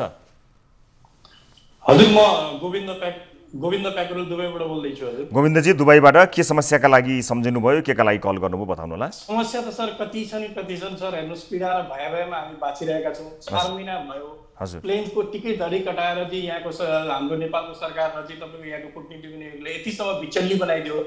पेटमा रहेका बच्चाहरूलाई चाहिँ तपाईँले नेपाल गएर जन्मिन्छु भन्दासम्मको त्यो इन्भाइरोमेन्ट नेपाल गभर्मेन्टले बनाइदिएन। ऋण खोजेर चाहिँ फ्लाइट गरिदिन्छु भनेर टिकट धरी कराएर चाहिँ रातमा आएर तेरो फ्लाइट क्यान्सल छ भनेर सम्म भन्यो। यतिसम्म चाहिँ नैतिकता र घटिया चाहिँ जुन कार्य हामीलाई गरिरहेको छ विदेशमा बसेका नेपालीहरूलाई, अब यसको त अब के गर्ने सर? हामी त यहाँ बाहिर बसेको मान्छे, अब हामीले न केही कार्य गर्छौँ। हामीले यहाँको ल एन्ड रेगुलेसनलाई रेस्पेक्ट गर्नुपर्छ, हामी आन्दोलन गर्न सक्दैनौँ। र यो एडभान्टेज तपाईँको सरकार र दूतावासले लिएको छ। पीडा गरेर चाहिँ दुःख सुख गरेर बच्चेको पैसाले टिकट धरी कटाइदिने, अब त्यो टिकट काटिसकेका मान्छेलाई फ्लाइट रातमा क्यान्सल गरेर अब त्यो बाँकीको के खाएर बाँच्ने भन्नु त? त्यो प्रेग्नेन्ट लेडिजहरूले तर त्यो बच्चाले के शराब दिन्छ कि दिँदैन? अलिकति अलिक महसुस गर्नुपर्छ पर्दैन हाम्रो? तपाईँहरूले प्रब्लमबाट भागेर होइन सर, भन्नुहोस् न। नेपाली राजदूतावासले तपाईँहरूले हेल्प गर्दैन, गर्न सक्दैन, हामीलाई सेयर गरोस् न, रेस्पोन्स त गरोस् यार, इमेलको रेस्पोन्स गरोस्, फोनको गरोस्। मेरो यो तकलिफमा छु भनेर हामी हातमा हात मिलाएर चाहिँ उनीहरूलाई सहायता गर्न रेडी छौँ। तर सेयरै नगरेपछि हामीले के गर्ने भन्नु? यहाँ रोडमा मान्छेहरू रोडहरूमा छुट्टेका छन्, मान्छे मर्ने स्थिति भइसकेको छ, तकलिफमा छन्, तनावमा छन्। कति दिनसम्म राख्ने? एक टेक्निकल प्रब्लम हामी सम्झिन्छौँ, 1 दिन 2 दिन 2 महिना 1 महिना 4 महिनासम्म तपाईँको यो कुनै टेक्निकल प्रब्लम हो? पहिले बिलिभ गर्छ तपाईँ भन्नु त? कतिसम्म बेकुरा हामी खाडीमा भएका मान्छेहरूलाई योसँग तनाव र तकलिफ दिन मिल्छ? एउटा सिधा साधारण जनताले बुझ्ने कुरा हो नि। हामी नेपाली जनता होइन, हामीले हाम्रो देशमा आएर बस्ने अधिकार छ कि छैन? हाम्रो त्यो पेटमा रहेको बच्चाले नेपालमा गएर जन्मिने पाउने अधिकार छ कि छैन हामीलाई? त्यतिसम्म हामीले त तक्रिँदैन तपाईँहरूले यसरी सरकारले राखिदिने हामीलाई। अब यस विषयमा तपाईँले हामी यहीँ मर्ने। तपाईँले यस विषयमा कोसँग सम्पर्क गर्नुभयो, कसलाई इमेल पठाउनु भयो, कसको रेस्पोन्स के आयो? टेलिफोन सर, मैले मेरो अहिले इमेल र व्हाट्सएप भन्नुहुन्छ नि, मैले 70 वटा व्हाट्सएप मेसेज गरेको छु, 50 वटा चाहिँ मेल रिप्लाई गरेको छु। दिनमा तपाईँको 61 वटा कल गर्दाखेरि एनी टाइम बिजी हुन्छ, रेस्पोन्स नै आउँदैन। एटलिस्ट नोटेड, म चाहिँ यसको काम गर्दैछु, म तपाईँलाई, हामी पनि काम गर्ने मान्छे हो, हामी 100 हजार कलसम्म हामी रिसिभ। भन्नुहोस् न, प्रब्लमबाट भागेर हुँदैन। तपाईँलाई टेक्निकल के प्रब्लम छ हामीलाई सेयर त गर्नु पर्यो। रोडमा आएर जो मान्छे जान्छ त्यहाँ मान्छेलाई तिमीहरू हामी रेस्पोन्स गर्न सक्दैनौँ, रोडमा गएर सुत भन्ने नि, त्यो तरिका होइन नि। एउटा कुरा, जस्तो जति मान्छे छन् ती मान्छेहरूलाई एउटा कल सेन्टर राम्रोसँग सञ्चालन गरेर 2 जना स्टाफहरू सञ्चालन गरेर त्यो गर्न सक्ने क्षमता छैन होला राजदूतावासको, अथवा मुलुकले त्यति एटलिस्ट रेस्पोन्स गर्ने त्यो क्षमता नभएको हो कि नगरेको? तपाईँलाई के लाग्छ त्यहाँको वस्तुस्थिति तपाईँले हेर्नु? सर, यो भनेको यति अहिलेसम्म हामीले एप्रिसिएसन गर्नुपर्छ। कतिपय राजदूतावासले कति राम्रो कार्य गरेको छ, ओमानकै म एप्रिसिएसन गर्न चाहन्छु। ओमानले एकदमै राम्रो गरेको छ। भन, तपाईँले भन्नुहोस् न, तपाईँलाई प्रब्लम के छ, कहाँबाट किन्नुभएको छ, केमा तकलिफमा हुनुहुन्छ भनिदिनु त पर्यो जनतालाई। एउटा आश्वासन र मिडियाबाट दुनियाँ माध्यमहरू छन्, फेसबुकबाट भनिदिनुहोस् यो हुँदैछ है सर, तपाईँहरूको यो कारण हुँदैछ है, हामी गर्दैछौँ। एटलिस्ट रेस्पोन्स गरिदिनुहोस्, एउटा आश्वासन दिनुहोस्। एउटा गार्जियन हो नि हामी, विदेशमा भएको मान्छेको गार्जियन भनेको दूतावास हो नि। हामी सरकारलाई गुहार गर्न सक्दैनौँ, यिनीहरूले त हाम्रो त रेस्पोन्सिबिलिटी लिनुपर्ने हो नि त। फेस गर्नु पर्यो, भन्नु पर्यो यो तकलिफ छ, हामीलाई यो टेक्निकल प्रब्लम भएको छ, तपाईँहरू धैर्य गर्नुहोस्, मान्छेले तपाईँको रोजगारी गुमाउँछ। म मेरै कन्टेक्समा सर 4 महिनादेखि मैले एउटा जबलेस भएर बसेको मान्छे, अर्काको कोठामा आएर बसिरहेको छु, तलब छैन, स्यालेरी छैन, भिजा क्यान्सल भएको छ, जान पाइरहेको छुइनँ भने चाहिँ यस्ता त कति छ रोडमा सर। बिजुली 40-50 डिग्रीको टेम्परेचर छ, घरमा चाहिँ तपाईँको लाइट काटिदिएको छ, एसी चल्दैन, अब नल पानी खाने पैसा छैन, 2 रुपियाँ भयो भने तपाईँ खबुज र दही खाएर बसेका मान्छेहरू छन्। तिनीहरूको आवाज कसले सुनिने? यही तरिकाले तपाईँले हामी यहाँ बाँच्न सक्छौँ? अर्काको देश हो हामी आफ्नो देश भए पनि जे गरेर गरौँला भने कसले हेल्प गर्छ? सबै प्रब्लम हुन्छ, कसैले एक्लै दुसरालाई हेल्प गर्ने स्थितिहरू छैन अहिले हामीलाई। मैले आज यसबारेमा कुराकानी गर्न खोज्दा पर्यटन मन्त्रीज्यूलाई गत कार्यक्रमदेखि प्रयास गरेको, उहाँले अस्तिको कार्यक्रममा बोल्न भ्याउनु भएन। आजको कार्यक्रममा त धेरै लामो समयसम्म उहाँको टेलिफोन सम्पर्क हुन सकेन, पर्यटन मन्त्रालयका प्रवक्ताज्यूसँग समय हुन सकेन, सम्पर्क हुन सकेन। श्रम मन्त्रीज्यूलाई पनि कुराकानी गर्न खोज्यौँ, उहाँले पनि यसमा नबोल्ने। परराष्ट्रले श्रमलाई देखाउँछ, श्रमले हाम्रो होइन यो पर्यटनको हो देखाउँछ, एकले अर्कालाई देखाउने क्रम जारी छ। खैर, तपाईँको पीडा हामी बुझ्दछौँ, तर हामी यस्ता मानिसहरूले पीडा बुझिरहेका छौँ जसको अधिकार शून्य छ। तर यो शून्यमा मात्र रहँदैन, धेरै मानिसहरूले त्यस अगाडि अङ्क जोड्यो भने यो शून्य एकदमै महँगो पर्न जान्छ सम्बन्धित निकायलाई। हामी तपाईँहरूको पक्षमा छौँ, हामी निरन्तर रूपमा तपाईँहरूको पक्षबाट आवाज उठाइरहनेछौँ। आवाज उठाउनु पर्यो। मेरो एउटा सरकारलाई च्यालेन्ज छ, तपाईँहरूको कारणले गर्दाखेरि यहाँ मान्छेहरू दिनरात मरिरहेका छन्, डिप्रेसन भइरहेको छ, मान्छेहरूले सुसाइड गरेका छन्। तपाईँले हिजोको केस हेर्नुहोस्, तपाईँको एउटा इलामको बहिनीले चाहिँ तपाईँ नेपाल जान नपाएर पैसा नभएको कारणले सुसाइड गरिन्। 2 दिन अगाडि एउटा 2 महिना अगाडि कोरोना थिएन, 2 महिना पछाडि कोरोना लागेर एउटा मान्छे मर्यो हाम्रो तपाईँको। अब यो सबै मान्छेको मौतको जिम्मेवारी कसले लिने हो? सरकारले लिनुपर्छ। तपाईँहरूले एक हाम्रो च्यालेन्ज छ, तपाईँहरूको ढिलाइको कारणले गर्दा यहाँ दिनदिनै मान्छे मर्न थालिरहेका छन्, यसको जिम्मेवारी सरकारले लिनुपर्छ। हाम्रो यो ठाडो आवाज हो। हामी हेर्नुहोस्, अहिले त हामी तकलिफमा छौँ, हामी बोल्न सक्दैनौँ, आवाज उठाउन सक्दैनौँ, तर हामी यसको हिसाब त हामी पक्का खोज्नेछौँ। अब हामी छोड्नेवाला छौँ। र मेरो एउटा रिक्वेस्ट छ सर, नेपाली जनताहरू जति पनि नेपाल हुनुहुन्छ, हाम्रो आवाज उठाइदिनु पर्यो तपाईँले। हामी नेपालीलाई नेपाल गएर बाँच्न सक्ने इन्भाइरोमेन्ट बनाएर आन्दोलन छेडेर हुन्छ, तपाईँले मिडियाबाट उठाएर भए पनि हुन्छ। अलपत्र र त्यो जुन हिसाबले अहिले नेपालीहरू रहेका छन् तिनीहरूलाई नेपाल पठाउने जति सक्दो चाँडो, आज भनौँ जति ढिलो गर्दा जति धन तकलिफ बढ्दै जाने हुन्छ सर। अब यो जति चाँडो गरेर त्यति नै उनीहरूलाई पनि अब गभर्मेन्टलाई पनि गोविन्दजी, म तपाईँ लगायत अन्य साथीहरूको अवस्थालाई म बुझ्न सक्दछु। म धन्यवाद तपाईँलाई सहभागिताको लागि। र यो तपाईँको आवाज लाखौँ दर्शकहरूले हेर्नुभएको छ र यसलाई सामान्य आकलन कसैले पनि गर्नुहुने छैन भन्ने मैले विश्वास लिएको छु। र हामी निरन्तर रूपमा तपाईँ लगायतका साथीहरूको पक्षमा आफ्नो आवाजलाई प्रस्तुत गरि नै रहेका छौँ। र दर्शक महानुभावहरूलाई मैले जानकारी पनि गराएको छु, धेरै पीडामा परेका नेपाली दाजुभाइ दिदीबहिनीहरू हुनुहुन्छ जसको लागि यसरी झुक्क्याइएको छ। दूतावासले सम्पर्क गरिरहेको छैन, मानिसहरू सूचना कुरिरहेका छन्, सूचना माग्न जाने मानिसहरूलाई हाम्रो जिम्मेवारी होइन भनेर पन्छाइएको भिडियो सामाजिक सञ्जालमा तपाईँले सार्वजनिक भएको हेरिसक्नु भएको छ होला। हामीले पनि कार्यक्रममा रिपोर्ट प्रस्तुत गर्ने दौरानमा प्रस्तुत गऱ्यौँ र भर्खरै गोविन्दजी जस्ता व्यक्तिहरू जसको आक्रोश अत्यन्त जाहेज आक्रोश छ, किनभने सडकमा मानिसहरू बसिरहेका छन्, त्यहाँको गर्मी र कतिपय अवस्थामा गर्भवती महिलाहरूको एकदमै नाजुक अवस्था छ भन्ने कुरा बताइरहेको छ। सरकार केही गरे जस्तो गर्दछ, तर भनेको भन्दा पृथक देखिएको छ। कृपया यसलाई गम्भीरतापूर्वक लियोस्। हामी यसमा जोरदार माग पनि गर्दछौँ र यसको आवश्यक फलोअप निरन्तर हामी हाम्रो कार्यक्रम मार्फत र न्युज 24 टेलिभिजनका अन्य बुलेटिनहरू मार्फत गरि नै रहनेछौँ। सम्पूर्ण साथीहरू तपाईँहरूको साथमा हामी छौँ। हाम्रो तर्फबाट हुन सक्ने प्रयास हामी जोडतोडका साथ गर्नेछौँ। र म अब आजको अर्को विषयतर्फ लिएर जान चाहन्छु। दर्शक महानुभावहरू, जेठ 10 गते प्रेमिकालाई बिहे गर्ने भन्दै 18 जना साथी लिएर रुकुमको चौरजहारी पुगेका जाजरकोटका नवराज विकसहित 6 जनाको सामूहिक हत्याको मुद्दा अहिले जिल्ला अदालतमा पुगेको छ। रुकुम पश्चिम स्थित सरकारी वकिलको कार्यालयले 6 जनाको हत्या र 13 जनालाई घाइते बनाएको अभियोगमा 34 जना विरुद्ध कर्तव्य ज्यान मार्ने उद्योग र जातीय छुवाछुत गरी 3 शीर्षकमा मुद्दा दर्ता गरेको छ, जसमध्ये 32 जना विरुद्ध आजीवन कैद सजायको माग गरिएको छ। अभियुक्त मध्ये 29 जनालाई अदालतमा उपस्थित गराइएको छ भने 5 जना अझै फरार रहेका छन्। अभियुक्तहरूको बयान समेटिएको यो विशेष रिपोर्ट हेर्नुहोस्। रुकुम चौरजहारीमा भएको घटना नियोजित भएको प्रहरीले निष्कर्ष निकालेको छ। 6 जनाको हत्या र 13 जनालाई घाइते बनाएको अभियोगमा प्रहरीले 34 जना विरुद्ध कर्तव्य ज्यान मार्ने उद्योग र जातीय छुवाछुत गरी 3 शीर्षकमा जिल्ला अदालत रुकुममा मुद्दा दर्ता गरेको छ, जसमध्ये 32 जना विरुद्ध आजीवन कैद सजायको माग गरिएको छ। अभियुक्त मध्ये 29 जनालाई अदालतमा उपस्थित गराइएको छ भने 5 जना अझै फरार छन्। फरार हुनेमा तुलाराम घरती, भीमबहादुर बुढा, दिल्ली घरती, कापी भनिने लोकेन्द्र घरती र सौरभ पुन रहेका छन्। प्रहरीले प्रतिवादीहरूले आफूमाथि लागेको आरोप स्वीकार गरेको बयान सहित अदालतमा मुद्दा पेश गरेको छ। आरोपित मध्ये एक नवराजकी प्रेमिकाको बयान यस्तो छ: नवराज र केटाहरू आउँदैछन् भन्ने कुरा मलाई थाहा थिएन। घटना भएको दिन म घरमा थिएँ। मेरो घर नजिकै नवराज र केटाहरू आएपछि मेरी आमाले गाली गरी पठाउनु भएको रहेछ। मैले केटाहरूलाई देखिन। म घटनास्थलमा गएको छैन। सो दिनको दिउँसो के कसो भयो मलाई थाहा छैन। सोही दिनको साँझ दिल्ली मल्ल मेरो घरमा आई 2 जना केटाहरू भेरी नदीमा बगे भन्ने कुरा आमासँग गरेपछि थाहा पाएकी हुँ। भोलिपल्ट साथीहरूसँग फेसबुकमा कुराकानी हुँदा नवराजको मृत्यु भएको सुने। पछि बुझ्दा मेरो बुबा दाइ समेतले लखेटेर कुटपिट गरी नवराज सहित 6 जनालाई मारेको मलाई पूर्ण विश्वास लाग्छ। प्रतिवादी अर्का युवतीका बाबुको बयान यस्तो छ: साँझ 5 बजेको समयतिर श्रीमतीले फोन गरेर नवराज विकले 17-18 जना केटाहरू लिएर आएको र आफूले गाली गरी पठाएको बताइन्। मैले श्रीमतीलाई कता जान्छन् निगरानी गर्न भने। मैले एउटा अध्यक्ष दिल्ली बहादुर मल्ललाई फोन गरेर भनेपछि जति सम्झाउँदा पनि मानेनन्। आज तह लगाउनु पर्छ भने। हामीहरूले मृतक सहितका केटाहरू तलतिर झरेको देख्यौं। चारैतिरबाट घेरा हाल्दै लाठी हाल्दै भेरीतिर लखेट्यौं। प्रतिवादीहरूले मृतक सहितलाई भेरी नदी पुर्याएर मारे। नदीको बीच भङ्गालोमा पुगेर समेत कुटेका थिए।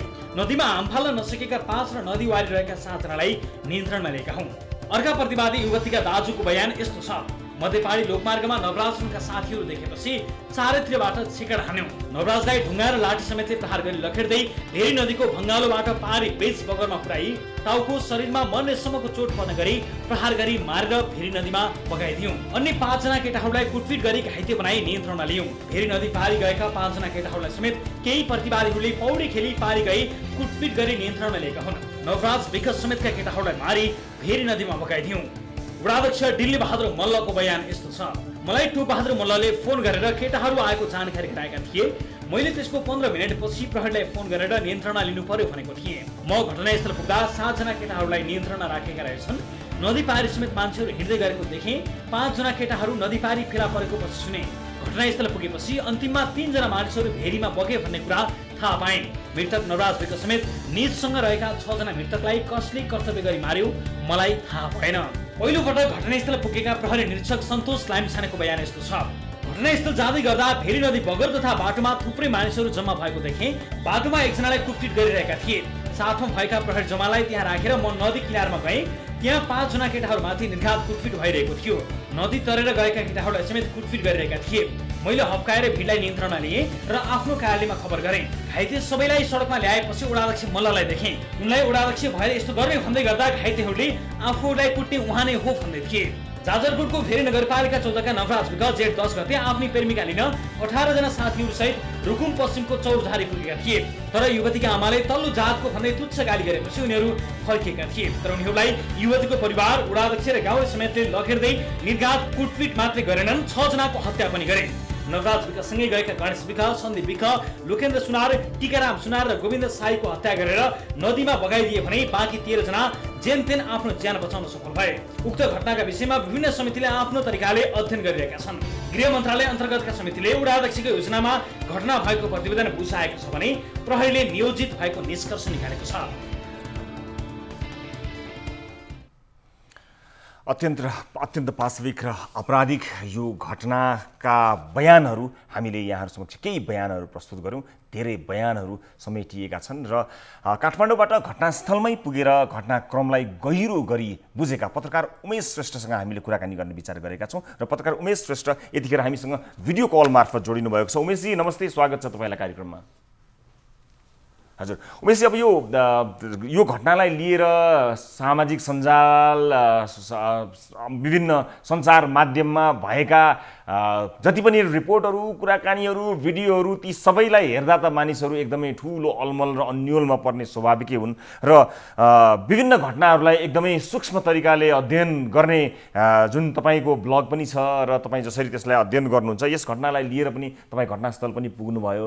तपाईँले हेरिरहँदा पछिल्लो समय जुन बयान आइरहेको छ। यो घटनालाई समग्र रूपमा जसरी सुरुवाती दिनहरूमा सञ्चार माध्यममा आएको थियो त्यस रूपको हो कि अथवा यसलाई पृथक पाउनुभयो कि ओभरअल तपाईँले पाउनुभएको यो घटनालाई लिएर तपाईँले पाउनुभएको देख्नुभएको भेट्नुभएको कुरालाई अलिकति व्याख्या गरिदिनुहोस् न पहिला।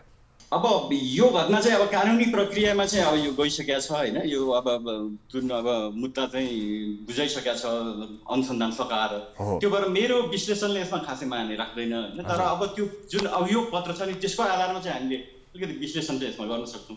अब तपाईँले जुन भन्नुभयो नि यहाँ अब त सुनेको घटना र अब त्यहाँ पुग्दाखेरि चाहिँ कस्तो खालको भयो भन्दाखेरि त्यहाँ चाहिँ अब जस्तो यहाँबाट हामीले सुन्दाखेरि चाहिँ अब हामीले सुनेको थियौँ नि, जस्तो अब मान्छेहरू गएर चाहिँ अब गाउँलेहरूले चाहिँ लखेथे अनि त्यसपछि चाहिँ उनीहरूले चाहिँ ज्यान जोगाउनलाई चाहिँ हाम फाले भन्ने खालको जुन यहाँबाट हामीले जुन सुनिरहेको थियौँ नि त्यो चाहिँ त्यहाँ जाँदाखेरि त त्यस्तो स्थिति चाहिँ देखिएन, किनभने त्यो हाम फाल्ने त्यो भिडबाट हाम फाले जस्तो जुन हामीले अनुमान गर्छौँ नि त्यस्तो खालको चाहिँ थिएन यहाँ। र अब यो बयानहरूले पनि त्यस्तै देखाउँछ, त्यो हाम फालेको होइन कि बगरै बगर चाहिँ लखेथ्यो र त्यसपछि चाहिँ खोलामा चाहिँ फाल हालेको, खोलामा चाहिँ जानु खोजेको र त्यो त्यसरी चाहिँ बगाएको भन्ने खालको त्यो जुन छ त्यो त्यसबाट चाहिँ अब हामीले गर्न सक्छौँ। कस्तो हुन्छ भन्ने कुरो चाहिँ अब यो घटनालाई प्रभाव पार्नका लागि आएका समाचारहरू केही भ्रमपूर्णहरू पनि थिए, कति मनगणन्ती किसिमकाहरू पनि थिए। कतै ती चिजहरूले यो घटनालाई प्रभाव पार्ने हो कि होइन भन्ने चिन्ता एकातिर छ, अर्कोतिर यस घटनालाई लिएर गृहमन्त्रीदेखि लिएर विभिन्न मानिसहरूले दिएका प्रतिक्रियाहरूले पनि मानिसमा एउटा भनौँ न ती 6 जना र परिवारले चाहिँ न्याय नपाउने हुन् कि भन्ने किसिमको एउटा डर, एउटा त्रास छ। अनि घटनालाई एउटा आपराधिक घटनालाई अर्को एउटा राजनीतिक समिति बनाएर अनुसन्धान गर्नुपर्ने आवश्यकतादेखि लिएर प्रश्नहरू धेरै खटेका छन्। तपाईँ एउटा यो घटनालाई सूक्ष्म रूपमा पनि हेरिरहनु भएको हिसाबले त्यस्ता भयहरू अब छन् कि छैनन् जस्तो लाग्छ? त्यो भय छ कि छैन भन्ने चाहिँ मैले भन्ने कुरा होइन, तर अलिकति यसो हामीले विश्लेषण गर्दाखेरि चाहिँ यो कुरा यो इस्युलाई चाहिँ एकदम राजनीतिक छ भन्ने खालको चाहिँ जति बेलादेखि सुरु भयो त्यो भनेको चाहिँ जब चाहिँ संसदमा चाहिँ त्यो रुकुमकै सांसद जनार्दन शर्माले जुन किसिमले बोल्नुभयो त्यसले चाहिँ एकदमै यो स्थिति चाहिँ अर्कै मोडतिर चाहिँ लाग्न लागेको जस्तो त्यो स्थिति चाहिँ देखाएको थियो। अब यसमा चाहिँ कस्तो हुन्छ भने एकदम संवेदनशील विषयमा चाहिँ कसरी बोल्ने के बोल्ने भन्ने खालमा चाहिँ नेताहरूले पनि ध्यान दिनुपर्ने विषय हो। त्यो चाहिँ हामीले यो निर्मला प्रकरणमा पनि हामीले भोग्दै आएका हौँ। यो यस्तो खालको कस्तो खालको चाहिँ अब यो कसरी बोल्दाखेरि चाहिँ के हुन्छ भन्ने यो यसमा चाहिँ गृहमन्त्रीको पनि अब अलि यस्तै खालको चाहिँ अमेरिका पनि यस्तै भइरहेछ भन्ने खालका जस्तो खालको त्यस्तो उहाँको नियत होला नहोला भने उहाँले जान्ने कुरा हो होइन। तर त्यस्तो खालको पनि देखियो।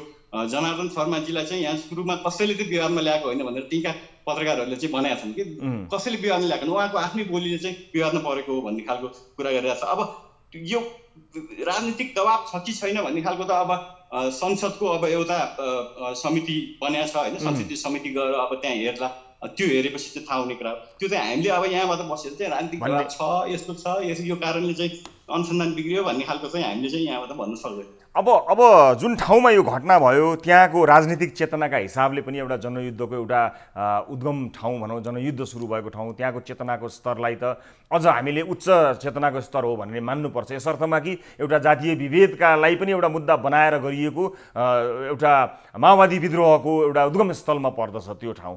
र त्यो ठाउँमा त्यहाँ पुग्दाखेरि त्यहाँको मानिसको चेतनाको हिसाबले कुराकानी गर्दा तपाईँले त्यो जातीय किसिमका विभेदहरू भएको पाउनुभएको छ कि छैन? यो पर्टिकुलर घटनालाई मात्र होइन कि ओभरअल त्यो ठाउँमा मैले अब यो जाति विभेद छ कि छैन भन्ने खालको यो सबै अब अनुसन्धानै गर्न चाहिँ म गइनँ होइन। मतलब एउटा परिवेश हुन्छ नि, एउटा जुन किसिमको गाउँ अथवा जुन किसिमको ठाउँ एउटा परिवेश जुन हुन्छ त्यो परिवेश हेर्दाखेरि तपाईँले अथवा यसै घटनालाई जोड्दाखेरि पनि त्यस्तो केही पाउनुभयो? अब म जुन बेला चाहिँ यो जुन जस्तो स्थितिमा चाहिँ म त्यहाँ पुगेको थिएँ त्यति बेला चाहिँ पुरै अब यो घटना चाहिँ अब यो पत्रकारहरू पनि धेरै युट्युबरहरू पनि धेरै गइसकेर चाहिँ यो एकदमै हाडिसकेको कुरो थियो कि जस्तो त्यो प्रत्यक्षदर्शीहरूले पनि अब बनाएको कुराहरू बोल्ने खालका त्यस्तो खालका चाहिँ कुराहरू भइसकेका थिए। त्यही भएर त्यो यस्तो छ यस्तो छैन भन्ने कुरा त धेरै अब यो विभेद छ भन्ने पनि आएछ, विभेद छैन होइन रे यस्तो भन्ने पनि कुरा आएछ, यो त धेरै कुराहरू आएछ। त्यही भएर त्यो हिसाबमा चाहिँ गइन। तर अब यो जुन अभियोग पत्र हेरेर हामीले भन्दाखेरि चाहिँ यसको मूल कारण चुरो कुरो चाहिँ जातीय विभेद नै देखिन्छ। जातीय विभेदका कारण विवाह हुन नसकेको र त्यसमा चाहिँ अनि आपराधिक कुरा चाहिँ मिसिएको त्यो चाहिँ देखिन्छ। प्रेममा चाहिँ जातको विष जब घोलियो नि त्यसपछि चाहिँ आपराधिक कार्यमा चाहिँ उन्मुख हुने गरेर त्यो आपराधिक कार्य गयो त्यहाँ र 6 जनाको ज्यान गयो। जघन्य काम चाहिँ भयो त्यहाँ चाहिँ। हजुर, अब यो घटनालाई मात्र होइन, तपाईँले निर्मला प्रकरणमा पनि तपाईँले यति लामो सिरिज नै हुकेल निर्मलाको लामो सिरिज पनि लेख्नुभएको छ। सम्भवतः सबैभन्दा धेरै त्यसमा समय खर्च गर्ने र धेरै त्यसलाई भनौँ न एउटा लेखकका हिसाबले एउटा पत्रकारका हिसाबले त्यस विषयमा सर्वाधिक चासो राख्ने मध्येको तपाईँ पर्नुहुन्छ। यो घटनालाई लिएर यसले यो सहज रूपमा यसको अन्त्य होला अथवा सहज रूपमा यो टुङ्गिएला भन्ने कुरामा चाहिँ तपाईँ एउटा पत्रकारको हिसाबले कतिको विश्वस्त हुनुहुन्छ? किनभने यो मैले किन पनि सोधेको भनेपछि यो निर्मलाको यत्रो ठुलो घटना भयो होइन। अब त्यो घटनाबाट हेरेर हामीले पास्ट चाहिँ सिक्नुपर्ने हो होइन। तर म यो घटना नवराज विको घटनापछि त अब कसैले पास्ट सिकाएको जस्तो चाहिँ मलाई चाहिँ लागेन। जस्तो त्यो निर्मला घटनामा चाहिँ मूलधारकै पत्रकारिताले जसरी चाहिँ सुनेको हल्लाको भरमा चाहिँ जसरी चाहिँ ट्विस्ट भन्ने त्यस्ता खालका न्युजहरू जस्तो बनाएको थिए। यो घटनामा पनि तपाईँले मिहिन खालको विश्लेषण गर्नुभयो भने जुन गम्भीरता र जुन संवेदनशीलता हुन्छ नि, यस्तो जातीय विभेद पनि जोडिएको छ होइन, त्यस्तो 6 जनाको जघन्य हत्या पनि भएको छ, त्यस्तोमा पनि अब खासै संवेदनशील भएर रिपोर्टिङ गरेको देखिएन। त्यो चाहिँ मैले अब यो भन्नै पर्छ यो होइन, रिपोर्ट खासै देखिएन र अनि सुनिएको होइन यस्तो हुनुपर्ने रे भन्ने त्यो अनुमानको खालका समाचारहरू पनि आएका छन्। र अब मूलधारकै यस्तो छ भने त अब यो सामाजिक सञ्जालको अब युट्युबको त के कुरा गर्ने हेर्नुहोस्। अब हुँदै नभएको होइन, नवराजको बच्चा चाहिँ अब त्यो किशोरीको पेटमा छ भन्ने खालका तपाईँले अहिले गएर तपाईँ कसैले सोध्नुभयो भने तपाईँ कसैले पत्याउँदैन त, सबले हो नै भन्छन्। किनभने यति मिसइन्फर्मेसन फैलिएको छ नि त यो विषयमा। अब त्यही दिन चाहिँ केटीसित कुरा गरेको र अनि मलाई लिन आऊ भनेकोले चाहिँ गएको भनेर त्यो फेक स्क्रिन च्याटको स्क्रिनसटहरू त्यस्तो खालका पनि त युट्युबमा गएर हेर्नुभयो भने धेरै देखिन्छ कि। अनि अब मेन स्ट्रिम मिडियाको काम चाहिँ कस्तो हुन्छ भने त्यस्तो हल्लालाई चाहिँ चिरेर चाहिँ तथ्यको आधारमा चाहिँ लेख्नुपर्ने हुन्छ। तर मेन स्ट्रिम मिडियाले मैले त्यस्तो गरेको देखिनँ। जस्तो हुँदै नभएको पोस्टमार्टमको रिपोर्ट पनि अब छापिएको छ, अब जस्तो मैले त्यो ब्लगमा लेखेको छु होइन।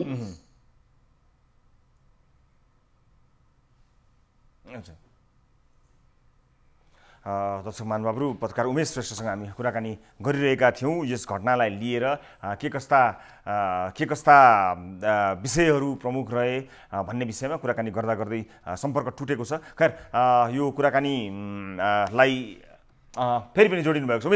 उमेशजी बोल्दा बोल्दै कुराकानी सकिँदै थियो, तपाईँको सुन्न सकिनँ। अहिले सुन्नु भएको छ मलाई?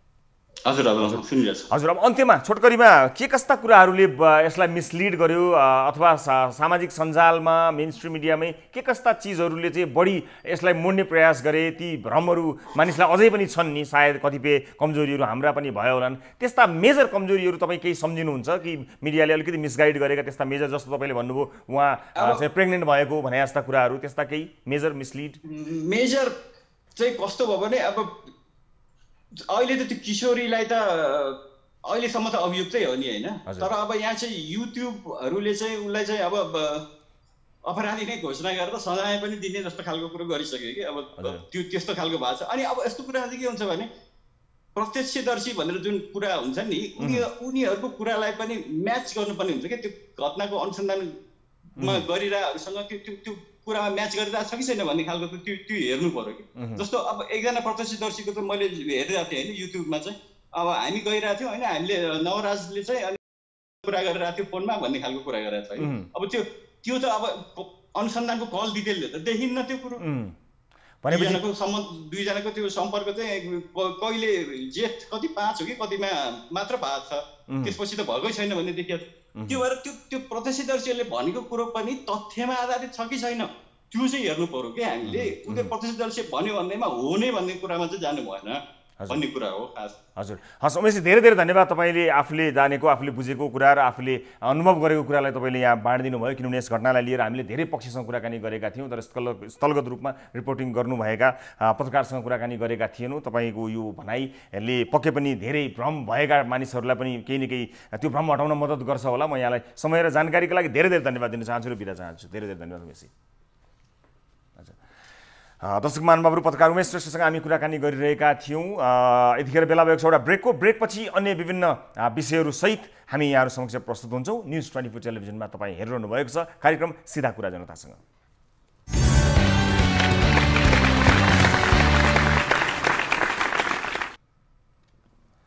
ब्रेकपछि स्वागत छ सम्पूर्ण दर्शक महानुभावहरूलाई कार्यक्रम सीधा कुरा जनतासँगमा। दर्शक महानुभावहरू, अब आजको अर्को विषयतर्फ लिएर जान चाहन्छु।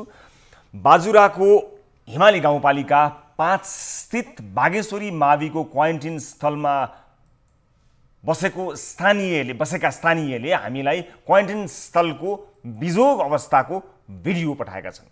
हामीले क्वारेन्टिन स्थल कस्ता हुनुपर्छ, पूर्वाधारहरू के कस्ता हुनुपर्छ भन्ने मात्र रिपोर्टिङ गरिरहेको होइन कि क्वारेन्टाइनको भद्रगोल अवस्थाको बारेमा पनि बारम्बार रिपोर्टिङ गरी यहाँहरूलाई जानकारी समेत गराइरहेका छौँ। स्थानीयका अनुसार उक्त क्वारेन्टाइन स्थलमा न खाने पानीको सुविधा छ, न शौचालयको नै सुविधा छ, शौचालय छिर्न नसकिने अवस्थामा छ। अझ त्यही क्वारेन्टाइनमा बसेका एक व्यक्तिमा सङ्क्रमण पनि देखिएपछि त त्यहाँको माहौल तनावग्रस्त बनेको छ। बाजुराबाट स्थानीयको सहयोगमा तयार पारिएको यो रिपोर्ट हेर्नुहोस्।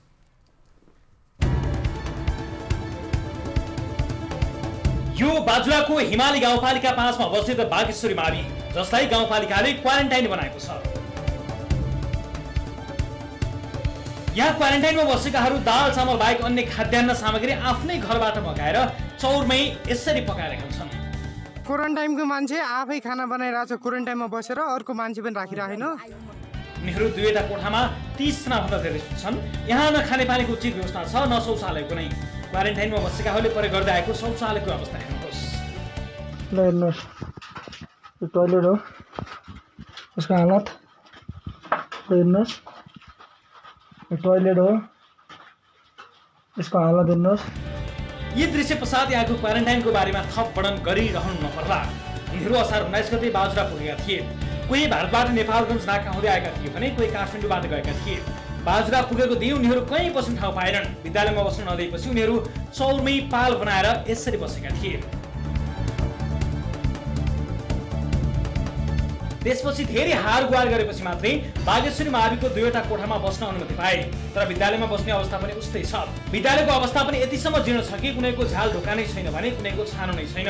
तैपनि जेनथन उनीहरू चलाइरहेका थिए। यही क्रममा सोमबार उनीहरूसँगै बस्दाएका एकजनामा कोरोना संक्रमण पुष्टि भयो। त्यसले उनीहरू झन् त्रसित बनेका छन्। तर गाउँपालिकाले खासै चासो देखाएको छैन। व्यवस्थापनको माग राख्दा मङ्गलबार दिउँसो सामान्य झडप समेत भएको छ। एकातिर सँगै बसेका साथीमा संक्रमण देखिएपछि आफूमा पनि छ कि भनेर उनीहरू निकै त्रसित छन् भने अर्कोतिर क्वारेन्टाइनको अवस्थाको कारण अन्य रोग लाग्छ कि भन्ने डर छ। गाउँपालिकाले कोरोना नियन्त्रणमा 50 लाख खर्च भएको बताउँछ। तर कहाँ कसरी खर्च भयो उनीहरू प्रश्न गरिरहेका छन्। दर्शकहरू, क्वारेन्टाइन स्थलको अवस्था हामीले हेरिरहेका छौँ। खर्चमाथि खर्चको विवरण सरकारले दिइरहेको छ। तर मानिसहरू क्वारेन्टाइनमा कसरी बसिरहेका छन् यो मात्र होइन, अनेक दृश्यहरू छन् र त्यही ठाउँमा सङ्क्रमण फैलिएको छ। यसरी मानिसहरू सँगै सुतिएका छन् र यतिखेर यसबारेमा कुराकानी गर्न टेलिफोन सम्पर्कमा हुनुहुन्छ हिमाली गाउँपालिकाका अध्यक्ष गोविन्द बहादुर मल्ल। अध्यक्षज्यू नमस्ते, स्वागत छ यहाँलाई कार्यक्रममा। धन्यवाद हजुर। यो जुन बागेश्वरी माविको क्वारेन्टाइनको बारेमा कुराकानी गरौँ। अरू त कस्तो छ कुनै थाहा छैन, हामीलाई स्थानीयले जानकारी गराउनु भएअनुसार त्यहाँको क्वारेन्टाइनको अवस्था तपाईँले हेर्नुभएको छ, थाहा पाउनु भएको छ अध्यक्षज्यू? मैले हेरेको छु, थाहा पाएको छु। त्यो ठिक छ, सही छ, मापदण्ड अनुसार छ? त्यो WHO को मापदण्ड अनुसार हिमाली गाउँपालिका कहाँ पर्छ, अब कस्तो छ त्यो कुरा हजुरहरूले पनि बुझ्ने कुरा हो होइन। त्यसो भए यो गाउँपालिकाले एउटा पानीको व्यवस्था, यो WHO को त कुरा छोडिदिनुहोस् न, WHO सँग त तुलना गर्ने कुरै भएन। सामान्य हिसाबले जुन तरिकाले खानेपानीको, शौचालयको बस्ने व्यवस्था गर्न सक्नुपर्ने छ, गाउँपालिकाको हैसियत, गाउँपालिकाको क्षमता यही नै हो। हुनसक्ने बेस्ट, हुनसक्दो ज्यान फालेर तपाईँले गर्नुभएको बेस्ट यही हो। त्यसो भए खानेपानी त्यहाँ प्रशस्त छ। 10 वटा कोठा छन्। एउटा कोठामा 8-10 जना मान्छेहरू बसेका छन्। हजुर, त्यो कुलले तपाईँहरूलाई कस्तो एउटै सँगै बसेर कसैले सुनियोजित ढङ्गले उनीहरू त्यहाँ बसेदेखि नै कुनै डिजाइन बनाएर तपाईँहरूलाई जानकारी भएको भए मलाई जानकारी छैन। हजुर, यथार्थ कुरा त्यहाँ आएर बुझ्नुपर्छ, सम्बन्धित ठाउँमा आएर बुझ्नुपर्छ कसले के भन्यो के गर्यो। त्यसैको पछाडि लाग्ने हो भने मैले भन्नु केही छैन। त्यसो भए त्यहाँको शौचालयको दृश्य पनि मैले अर्कै ठाउँको दृश्य देखाएको, त्यहाँ सँगसँगै एउटा कोठामा जम्मा भएर सुतेका मान्छे पनि ठाउँ ठाउँको अर्कै दृश्य राखेको, अनि त्यहाँको उडेको छाना भएको ठाउँहरू देखाएको पनि अन्य ठाउँमा देखाएको, त्यहाँ मानिसले आफै पकाएर आफै खानपिन गर्न सुरु गरेको पनि अर्कै दृश्य देखाएको। खाना खुवाउने मान्छेहरू त्यहाँ 3 जना मान्छेहरू राखेका छन् हामीहरूले। हजुर। खाना पकाएर सबै मान्छेलाई मेसमा खाना खुवाउने व्यवस्था छ। हजुर। अनि त्यहाँ भएको अवस्था हैन। अनि स्कुलमा त कोठा 10 वटा कोठा भएको स्कुल होला, तर पहिला खेतमा सुतेका थिए बस्न नदिएर पछि 2 वटा कोठामा कोचिएर बसेका छन् भन्ने आएको छ रिपोर्ट। हामीसँग त्यही भिडियो नै छ, हामीले त्यही देखायौँ पनि सँगै। कि यो पनि गलत हो कि कुनै सुनियोजित षड्यन्त्र हो सर? त्यो कसले के देखायो, त्यो कस्तो तरिकाले देखायो, उहाँहरू क्वारेन्टाइनमा गइसकेपछि पूर्ण रूपमा सुनियोजित ढङ्गले त्यहाँका मान्छेहरू सञ्चालित 2-3 जनाले त्यस्तो खालको डिजाइन बनाएको हुन सक्छ। त्यो हामीलाई जानकारी छैन। अहिले भर्खरै त्यहाँको अवस्था बुझ्यो भने त्यहाँ सबै सही छ। कहीँ कतै 10 वटा कोठामा मान्छेहरू बसेका छन्, खानपिन, टोयलेट, पानी सबैको व्यवस्था राम्रो छ। त्यसो भए खानेपानीको व्यवस्था त्यहाँ आज मात्र होइन, धेरै पहिलेदेखि खानेपानीको व्यवस्था छ। हजुर। टोयलेट अहिले मात्रै हामीले बनाएको होइन, धेरै पटक त्यहाँ 2-3 वटा योजनाहरू मार्फत त्यहाँ टोयलेटहरू बनेका छन्। हजुर। अहिले हामीले अस्थायी टोयलेट बनाइएको पनि छैन। त्यहाँ 3 किसिमको टोयलेट छ। तपाईहरूको मान्छे त्यहाँ पठाउनुहोस्, हेर्नुहोस्। त्यहाँको पुलिस छ, प्रशासन छ, प्राविधिक हिसाबले पनि हेर्न सकिन्छ, भोलि आएर पनि हेर्न सकिन्छ। कतिजना मान्छे छन् तपाईँलाई याद छ? कण्ठ छ त छैन होला, तै पनि याद छ भने अथवा अन्दाजी छ भन्न सक्नुहुन्छ? त्यहाँ कतिजना मान्छे बसेका छन्? त्यहाँ आज टेस्ट भएदेखि 29-30 जना मान्छेहरू त्यहाँ छन् हैन। हजुर। त्यहाँका मान्छेहरू सुरु गएपछि हामीले तल कुवाडी भन्ने ठाउँमा क्वारेन्टाइन बनाएका थियौँ। त्यहाँ साँघुरो हुन्छ, गर्मी छ भनेर उनीहरूले आफैले रोजेको विद्यालय हो, त्यो माध्यमिक विद्यालय हो। हजुर। त्यहाँको विद्यालयमा क्वारेन्टाइन हामीले तल कुवाडीमा बस्नुपर्छ, पुलिस त्यहाँ नजिक छन्। हजुर। यातायातको हिसाबले सुविधा भएको ठाउँ छ, तल बस्नुपर्छ भन्ने खालको तरिकाले हामीले चाहिँ त्यहाँ टिनको टहरा बनाएर तल बस्नुपर्छ भन्ने खालको तरिकाले हामीले तल राख्न खोजेका थियौँ। त्यहाँ हेल्थ डेस्क छ, पुलिसहरू छन्, स्वास्थ्य सुरक्षाको दृष्टिकोणले तल उपयुक्त छ भन्दा त्यहाँ गर्मी छ, माथि हाम्रो माध्यमिक विद्यालय छ, त्यहाँ बस्छौँ भनेर उहाँहरूलाई आफैले भनेर माथि जानुभएको हो। त्यहाँ अरूभन्दा पनि तरकारीको हिसाबले, तरकारी खान पाउने हिसाबले चाहिँ अलिकति कमी भएको हुन चाहिँ सक्छ। हिमाली गाउँपालिका कहाँ छ? कर्णालीको छेउमा छ। यहाँ तरकारी 300 जना मान्छे अहिले आजभोलिको अवस्थामा क्वारेन्टाइनमा भएको गाउँपालिका हो। अनि त्यहाँ चाहिँ सबै क्वारेन्टाइनमा चाहिँ तरकारी कहिलेकाहीँ नपुगेको हुन सक्छ, त्यो कुरा हामी स्वीकार्छौँ। त्यो त्यसबारेमा उहाँहरूको कम्प्लेन पनि छैन, त्यसबारेमा गुनासो पनि छैन। तर तपाईँले दिनुभएको विवरण र हामीले प्रस्तुत गरेको भिडियोमा केही तालमेल मिलेन। तर तपाईँले भने जस्तै होस् भन्ने कामना सहित हामी यसलाई आवश्यक फलोअप गरौँला सर। त्यहाँ भएका हाम्रा साथीभाइहरूले यसलाई फेरि तपाईँले भने जस्तो रहेछ, हामीले भनेको त होइन रहेछ भन्ने कुरा प्रमाणित गर्न सकेछन् भने हामीलाई त्योभन्दा बढी खुसी केही पनि लाग्ने छैन। तर यतिखेर अहिले यतिखेर हामीले यो कुराकानी गरिरहँदा भने हामीले देखाएको दृश्य, हामीलाई प्राप्त भएको रिपोर्ट र त्यसमा तपाईँले दिनुभएको एक्सप्लेनेसनले चाहिँ अलिकति यसको तारतम्य भने पक्कै पनि मिलेन। तर खैर यसलाई फलोअप गरौँला सर। म यहाँलाई समय र जानकारीको लागि धेरै धन्यवाद दिन चाहन्छु। र दर्शक महानुभावहरू, जुन दृश्यहरू हामीले देखायौँ त्यस्तो होइन, त्यस्तो छैन, सुनियोजित कसैले गरेको हुन सक्दछ भन्ने विषय उहाँले प्रस्तुत गर्नुभयो। अवश्य पनि सबै ठाउँहरूको क्षमता, मापदण्डहरूलाई पुरा गर्न सक्ने क्षमता पक्कै पनि छैन होला, त्यसलाई हामीले बुझ्नु पनि पर्दछ। तर त्यसो भनिरहँदा सामान्य अवस्थामा पनि पुरा गर्न सकिने मापदण्डहरू हामीले बनाउन सकेनौँ भने रोगको सङ्क्रमण फैलिन सक्छ। त्यसका लागि सचेत भने हुनै पर्दछ। त्यसलाई कुनै तर्कहरूले जित्न सक्ने अवस्था रहँदैन। यो विषयलाई आज यहीँ थाती राख्दछौँ र त्यहाँ रहनुभएका साथीहरूले यसबारेको जानकारी हामीलाई पक्कै पनि गराउनु हुनेछ र आवश्यक परे त्यसको अपडेटेड विवरण आगामी कार्यक्रममा प्रस्तुत गरिनेछौँ। अब आजको अर्को विषयतर्फ लिएर जान चाहन्छु। कानुनत नदीजन्य वस्तु सम्बन्धी उद्योग सञ्चालन गर्दा बस्तीबाट कम्तीमा 1 किलोमिटरको दूरी कायम गर्नुपर्ने हुन्छ। तर सल्यानको कालीबाटी गाउँपालिका 1 दलेपुरमा भने स्थानीयको आँगनमै क्रसर चलिरहेको छ। आँगनमै क्रसरका ठुला मेसिनहरू चलेपछि स्थानीयको जनजीवन समस्याग्रस्त बनिरहेको छ। गाउँपालिकामा गुनासो गर्न जाँदा जनप्रतिनिधिले क्रसर चलेको जानकारी छैन भन्छन् भने स्थानीयको गुनासो नै लिँदैनन्। सल्यानबाट टिभी जर्नलिस्ट आशिष केसीले पठाएको यो रिपोर्ट हेर्नुहोस्। अव्यवस्थित तथा ऐन नियम मिचेर अधिकांश स्थानमा खुलेका क्रसरको दादागिरीबाट कुनै पनि नदी खोला अछुत रहन पाएका छैनन्। जनताले जति नै चिच्चाए पनि सुन्ने कोही छैन। यस्तै छ सल्यानको कालीमाटी गाउँपालिका नम्बर 1 को दलेपुरको अवस्था पनि। यो चाहिँ दलेपुर गाउँ हो अनि यो चाहिँ दलेपुरवासीको आँगनमै सञ्चालन भइरहेको क्रसर उद्योग। क्रसरमा दिनरात ठुला मेसिनहरू चल्न थालेपछि भूकम्प आए जसरी जमिन थर्किन थाल्छ। आमुन्ने सामुन्ने भएका मानिसले एक आपसमा कुरा गर्दा पनि चिच्याउनु पर्छ। क्रसर चल्दा विद्यार्थीले पढ्न सक्ने त कुरै भएन। घरको अवसर बोली आफ्नो कोही भन्दा कोही एउटा फोन आयो पनि सुन्दिन्न। घर ढक्किन्छ, भिड त खाने बेला पनि त क्रसर चलिन्छ भाइ रिक्स्याउनु भन्ने लाग्छ। त्यस्तो ढक्किन्छ घरमा खै के हेर्ने। पछाडिबाट खोला हालिदिने, अगाडि आँगनमा चाहिँ क्रसर राखिदिने। हामीले कहाँ गएर न्याय पाउने? अब न्याय पाउने निकायहरूले केही वास्तै गर्नुहुन्न, उहाँहरूसँग कुरा पुर्याउँदा हाम्रा कुरै सुन्नुहुन्न। यी त यहाँका नागरिकले दिनहुँ भोग्दै आएका समस्या हुन्। बस्तीसँगै बग्ने शारदा नदीबाट क्रसरका लागि चाहिने बालुवा गिटी यसरी निकालिएको छ कि शारदा नदी कहिले आएर बस्तीमा पस्ने हो पत्तो छैन। त्यसमाथि क्रसर मालिकले नदीको बीचमा तार जाले लगाएर राखेका छन्। त्यसले शारदा नदी बस्तीमा पस्ने खतरा छनै बढाएको छ। यो जाली हाने चाहिँ अनियमित हो। बीच खोलाको सेन्टरमा चाहिँ जाली हालेर चाहिँ यहाँ चाहिँ विकास हुँदैन, यो विनाश हो। यो चाहिँ जाली हानेको तरिका भएन, यहाँको बस्तीलाई सेपरेट पनि होइन। उहाँले जबरजस्ती चाहिँ स्थापना गर्नुभयो। उहाँले दल बल देखाएर स्थापना गर्नुभयो। स्थापना गरिसकेपछि फेरि यहाँ उत्थान हुन लाग्यो। उत्थान किन गर्नुहुन्छ भन्दाखेरि हामी आउँदाखेरि उहाँहरूले उत्थान गर्छौँ तर यहाँ हामी जाली दिन्छौँ भन्नुभयो। जालीको अवस्था यस्तो हेर्नुहोस्। कानुन अनुसार कुनै पनि नदीजन्य वस्तुबाट सञ्चालन हुने उद्योगहरू मानव बस्ती भन्दा 1 किलोमिटरको दूरीमा हुनुपर्छ। तर यहाँ बस्ती भन्दा टाढा रहने त परको कुरा, आँगनमै क्रसर चल्छ। साथै क्रसर उद्योग सञ्चालन गर्नु अघि सम्बन्धित गाउँपालिकाबाट अनुमति लिनुपर्छ। तर स्थानीयले उक्त क्रसर कसको हो, किन अनुमति दिएको भन्दा गाउँपालिकालाई यसबारे केही थाहा नभएको बताइन्छ।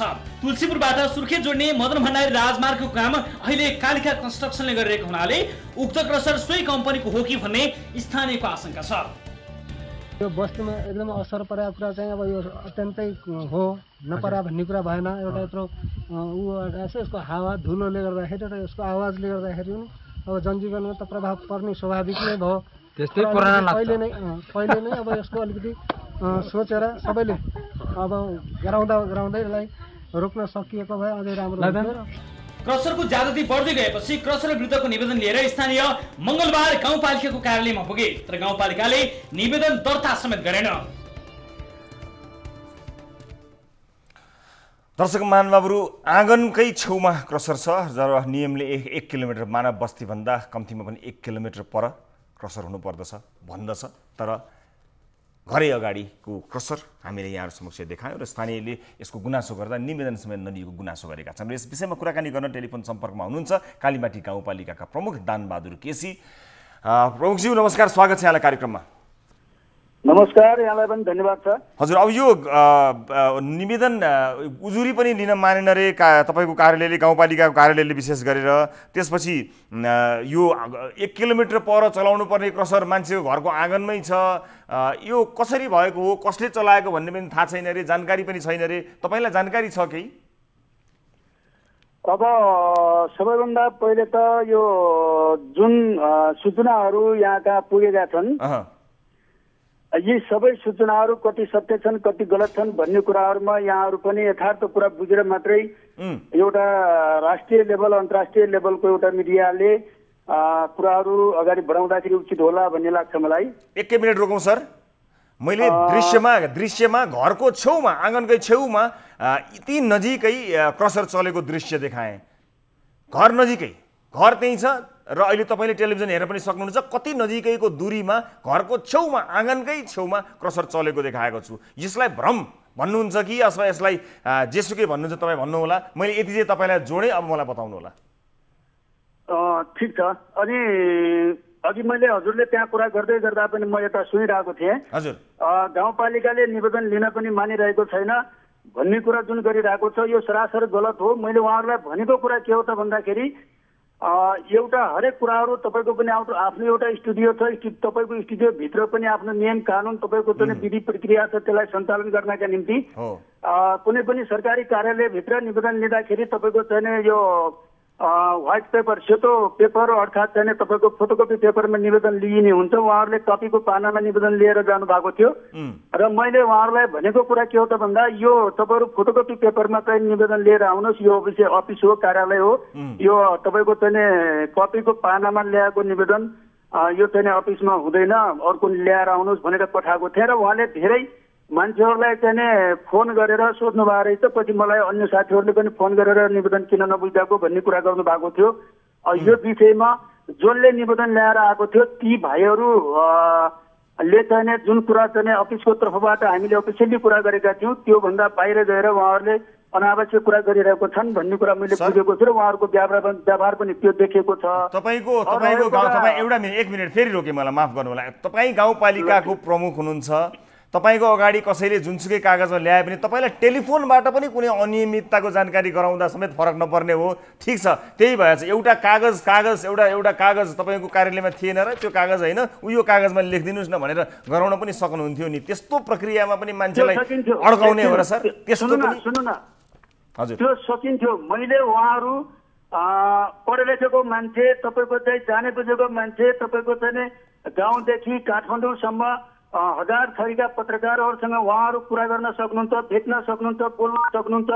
कम्तीमा चाहिँ त्यो लेभलको मान्छेले अफिसमा निवेदन लेख्दाखेरि चाहिँ मापदण्डभित्रका निवेदन लेख्नुपर्छ भन्ने कुरा बुझ्नु भएको होला भनेर चाहिँ मैले उहाँहरूलाई तपाईँहरूले निवेदन यस्तो पेपरमा लेखेर ल्याउनुहोस् भनेको हुँ। उहाँहरूले पेपर मागेको भए म पनि मैले फेरि पनि तपाईँको कुरा काटे।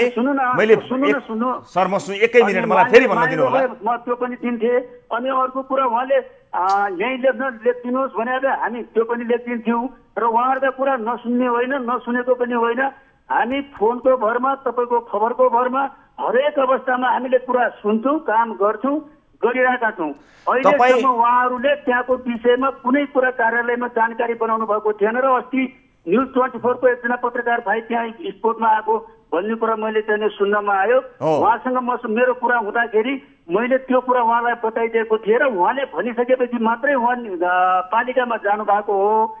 यस कारणले अब त्यो निवेदनको विषयमा अनावश्यक गलत कुरा हो, त्यो मैले यहाँलाई जानकारी गराएँ। अब सर आँगन अगाडि चलेको क्रसरको त्यो दृश्य, त्यो ठाउँ, त्यो थाहा हुँदा हुँदा तपाईँ एउटा कागजको निवेदनको पछाडि लागिरहनु भएको छ जुन अनियमितता कुन लेभलको छ?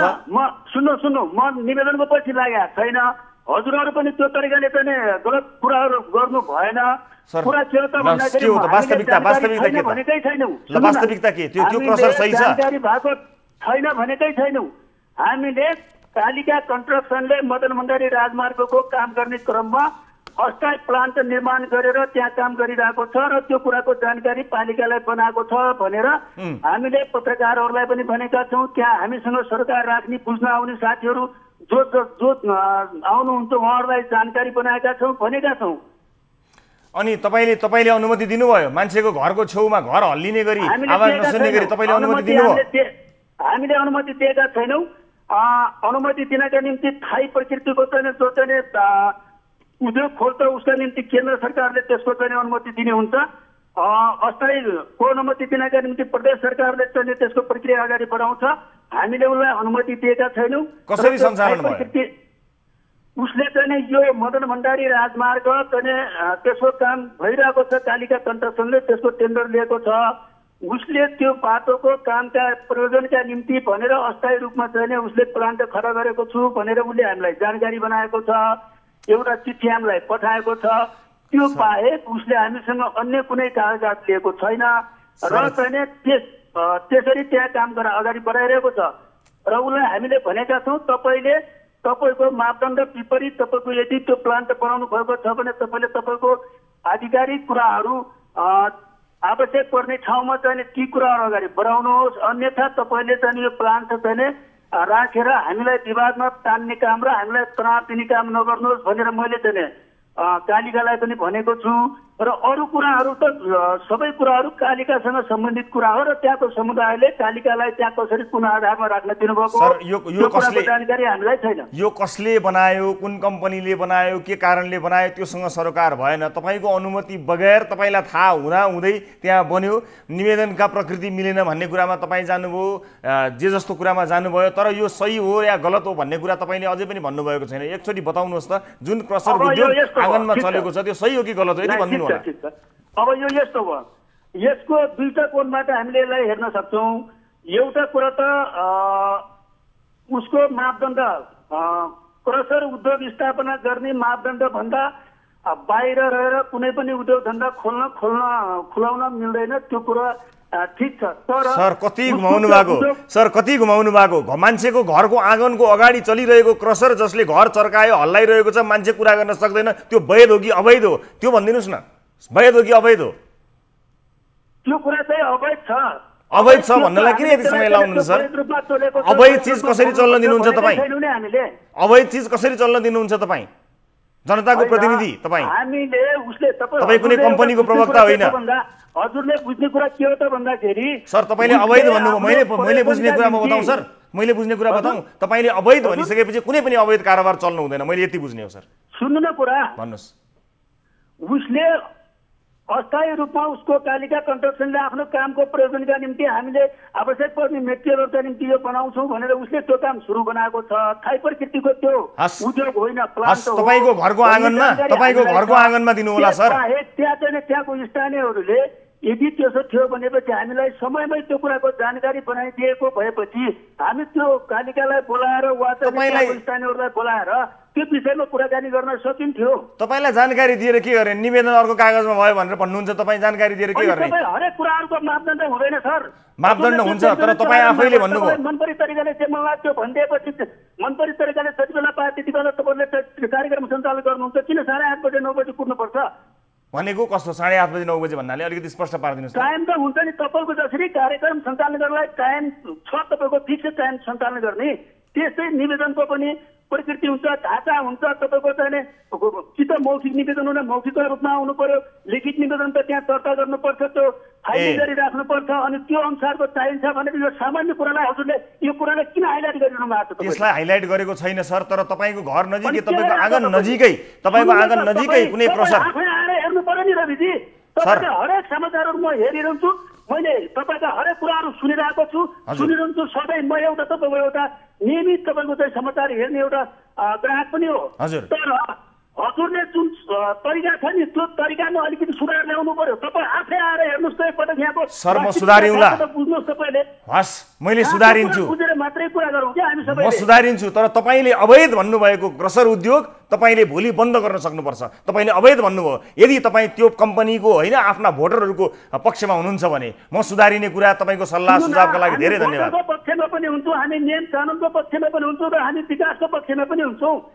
कामहरू कतिपय कामहरू गलत तरिकाले चलिरहेका छन् भने तिनलाई ट्र्याकमा ल्याउने काम पनि हामीले हाम्रो तहबाट गर्ने काम हामी गर्छौँ। हामीबाट सम्भावना नहुने कामहरू तिनी प्रक्रियामा जाने कुराहरू हुन सक्दैन होइन। त्यो एउटा कुराको विषयवस्तु उठिसक्यो भने त्यसलाई निराकरण गर्ने त्यसो बाटो होला, विधि होला, पद्धति होला होइन र सबै कुराहरू हामीले मात्रै चाहेर पनि नहुन सक्छ, हामीले केही नगरेर पनि नहुने हुन सक्छ। त्यो कुरो त त्यहाँ स्पोर्टमा आइसकेपछि विषयलाई उठान भइसकेपछि त्यसरी पो अगाडि बढ्ने कुराहरू त सर। ठिक छ, विधि र प्रक्रिया पुग्यो भने यो गलत रहेछ, यो गलत त तपाईँले भनिहाल्नु भयो, सही होइन भनेर यसलाई तपाईँले आवश्यक कारबाही गर्नुहुन्छ। अब गलत होइन, उसले प्लान्ट अस्थायी रूपमा उसको त्यो राष्ट्रिय महत्त्वको कार्यक्रम भएको हुँदा उसले अस्थायी रूपमा खोल्न पाउने अवस्था रहेछ, खोल्न पाउँछु भनेर उसले त्यहाँ सुरु गरेको छ। पाउने रहेछ भने उठाएर लिन लगाउँछु हामी, पाउने रहेछ भने उसले आफ्नो अधिकार क्षेत्रभित्रका कामहरू त उसले पनि त गर्न पाउला नि त सर। त्यो कानुन त उसलाई पनि लागू होला नि त। सर अनुमति दिनुहोस्, तपाईँले नियम कानुन बमोजिम छैनौ सर, यो कस्तो कुरा हो सर? कानुन बमोजिम रहेछ भने दिनु होला। सबै सुन्नु भएन सर? कानुन बमोजिम रहेछ भने अनुमति दिनु होला, धन्यवाद, एकदम उहाँलाई प्रशंसा पत्र नै दिनु होला। तर कानुन सम्मत छैन, अगाडि देखिएको छ, त्यस्तो देखिएको छ, के हो अनुमति दिनुभएको हो कि होइन भनेर तपाईँलाई सोधिएको, अनि आँगनै अगाडि देखिएको छ, अवैध हो भन्नुहुन्छ, अनि हामीले सोध्नु परेन सर प्रश्न? अवैध हो भने होइन नि सर, अवैध रहेछ भने उसले बन्द गर्छ। हजुर वैध त त्यो वैध हुनका निम्ति उसको प्रक्रिया त्यसको चाहिँ अनुमति लिनलाई केन्द्र सरकारले दिनुपर्छ, हामीले होइन। अस्थायी रूपमा उसले खोल्न पाउने रहेछ भनेपछि उसले त्यो काम छँदासम्म उसले अस्थायी प्रकृतिमा चाहिँ कामको निम्ति मात्रै गराएको छु भनेर हामीलाई जानकारी बनाएको छ। त्यो पाउँदो रहेछ भने त्यसले काम गर्ला, होइन भने हामी चाहिँ अवैध रूपमा खोल्न नपाउने कुराहरूलाई ल्याएर खोलिएको छ भने त हामीले त्यसलाई नमस्कार गरेर पूजा गरेर राख्नुपर्ने कुरा छैन नि त सर। हाम्रो मेरो चाहिँ तपाईँको जानकारीमा आइसक्यो, तपाईँको जानकारीमा आएपछि त्यसलाई तपाईँले आवश्यक कारबाही अब गर्नु होला नि। मैले निवेदनको कुरा फेरि गर्यो भन्नु होला तपाईले, त्यसतिर नजानु। तालिकालाई यो कुरा उठ्न बित्तिकै नेपाली अनलाइनले एउटा पोस्टर गरेको थियो पहिले, त्यसपछि मैले त्यसलाई फोन गरेर तपाईँको पैसा के हो यो विषय तुरन्त अगाडि बढाउनुहोस्, होइन भने तपाईँले यो काम चाहिँ अगाडि बढाउनु हुँदैन भनेर मैले उसलाई जानकारी बनाएको छ। अब हामी आफै गएर त्यो खाना डाँडा के भन्छ उसको मेसिन चाहिँ फाल्ने नहोला, एउटा नीति विधि अनुसारै अगाडि बढ्नुपर्ने कुराहरू हुन्छ, होइन। अनि अर्को कुरा के हो त भन्दाखेरि स्थानीयहरूले जुन कुरा उठाएका छन् त्यो विषय कम्तीमा हामी जहाँ पनि बेलामा आइदिएको भएपछि वा चाहिँ हामीसँग पनि चाहिँ कोर्डिनेसन गरेर उहाँहरू अगाडि बढेको भएपछि अझ राम्रो हुन्थ्यो भन्न खोजेँ मैले। ठिक छ, बुझेँ सर, मैले तपाईँको त्यो कुरा बुझेँ। खैर यहाँलाई धेरै धेरै धन्यवाद। तर एउटा जाँदा जाँदा एउटा सल्लाह, तपाईँले पनि मलाई सल्लाह दिनुभयो, म पनि एउटा सल्लाह दिइहाल्छु। तपाईँ जनताको प्रतिनिधि। हजुर, मेरो एउटा राष्ट्रिय महत्त्वको विषयमा एउटा आज चान्स बस तपाईँसँग यो कुरा गर्ने अवसर पनि प्राप्त भएको छ। यस मानेमा तपाईँलाई जुन अवसर दिनुभयो यो धन्यवाद पनि दिन चाहन्छु, होइन। धेरै धन्यवाद। हाम्रो आफ्नो विषय छँदैछ, त्यो विषयमा अब छलफल गरौँला, कुरा गरौँला, एउटा कुरा रह्यो। हजुर, यही मदन भण्डारी राजमार्गका विषयमा नेपाल सरकारले आजभन्दा धेरै 5-7 वर्ष पहिले निर्णय गरेर टुङ्गाइसकेको विषय अहिले नेपाल सरकारले यसको रुट चेन्ज गर्दैछ भन्ने कुरा चाहिँ फेसबुकको वालहरूमा आएको छ। यो कालीमाटी के अरे सल्यान जिल्लाको कालीमाटी गाउँपालिका हुँदै टाङको चाहिँ तुलसीपुरबाट बोडेचो जोडिने सडक हो यो। अहिले यसको रुट चेन्ज गरिएको छ भन्ने कुरो आएको छ र यो सल्यानको शीतलपाटी हुँदै कता जोड्ने योजना बनाएको छ, यो कुरा हामीलाई जानकारी भएन।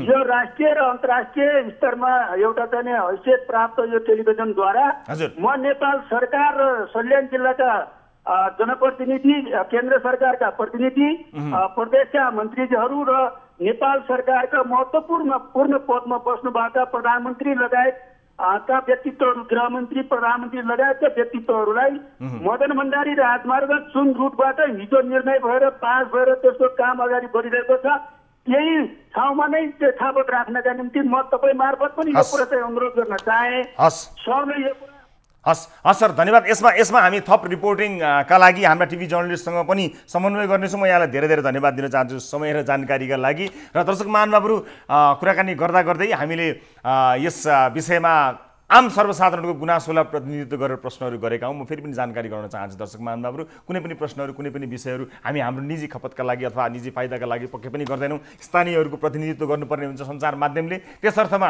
विषयको गाम्भीर्यता हेरेर नरम र गरम हुने यो कार्यक्रमको स्वभावै छ।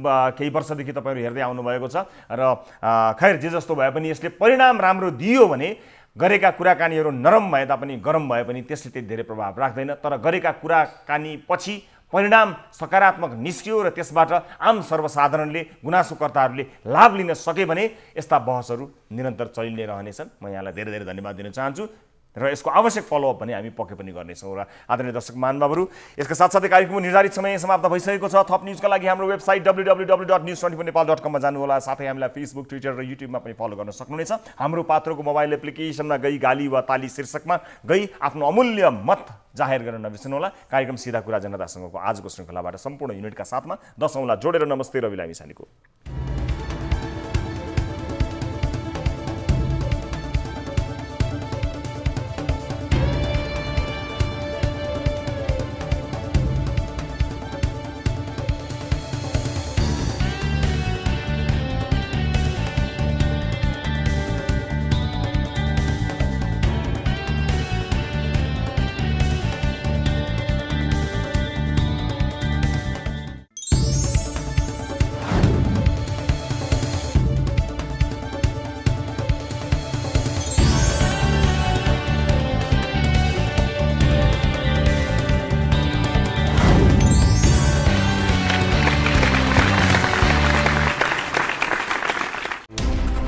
कोरोनाले सिर्जना गरेको संकटमा पल पलका न्यूज अपडेट र हर क्षेत्रको कभरेजका लागि न्यूज 24 नेपाल युट्युब च्यानललाई सब्स्क्राइब गर्नुहोला।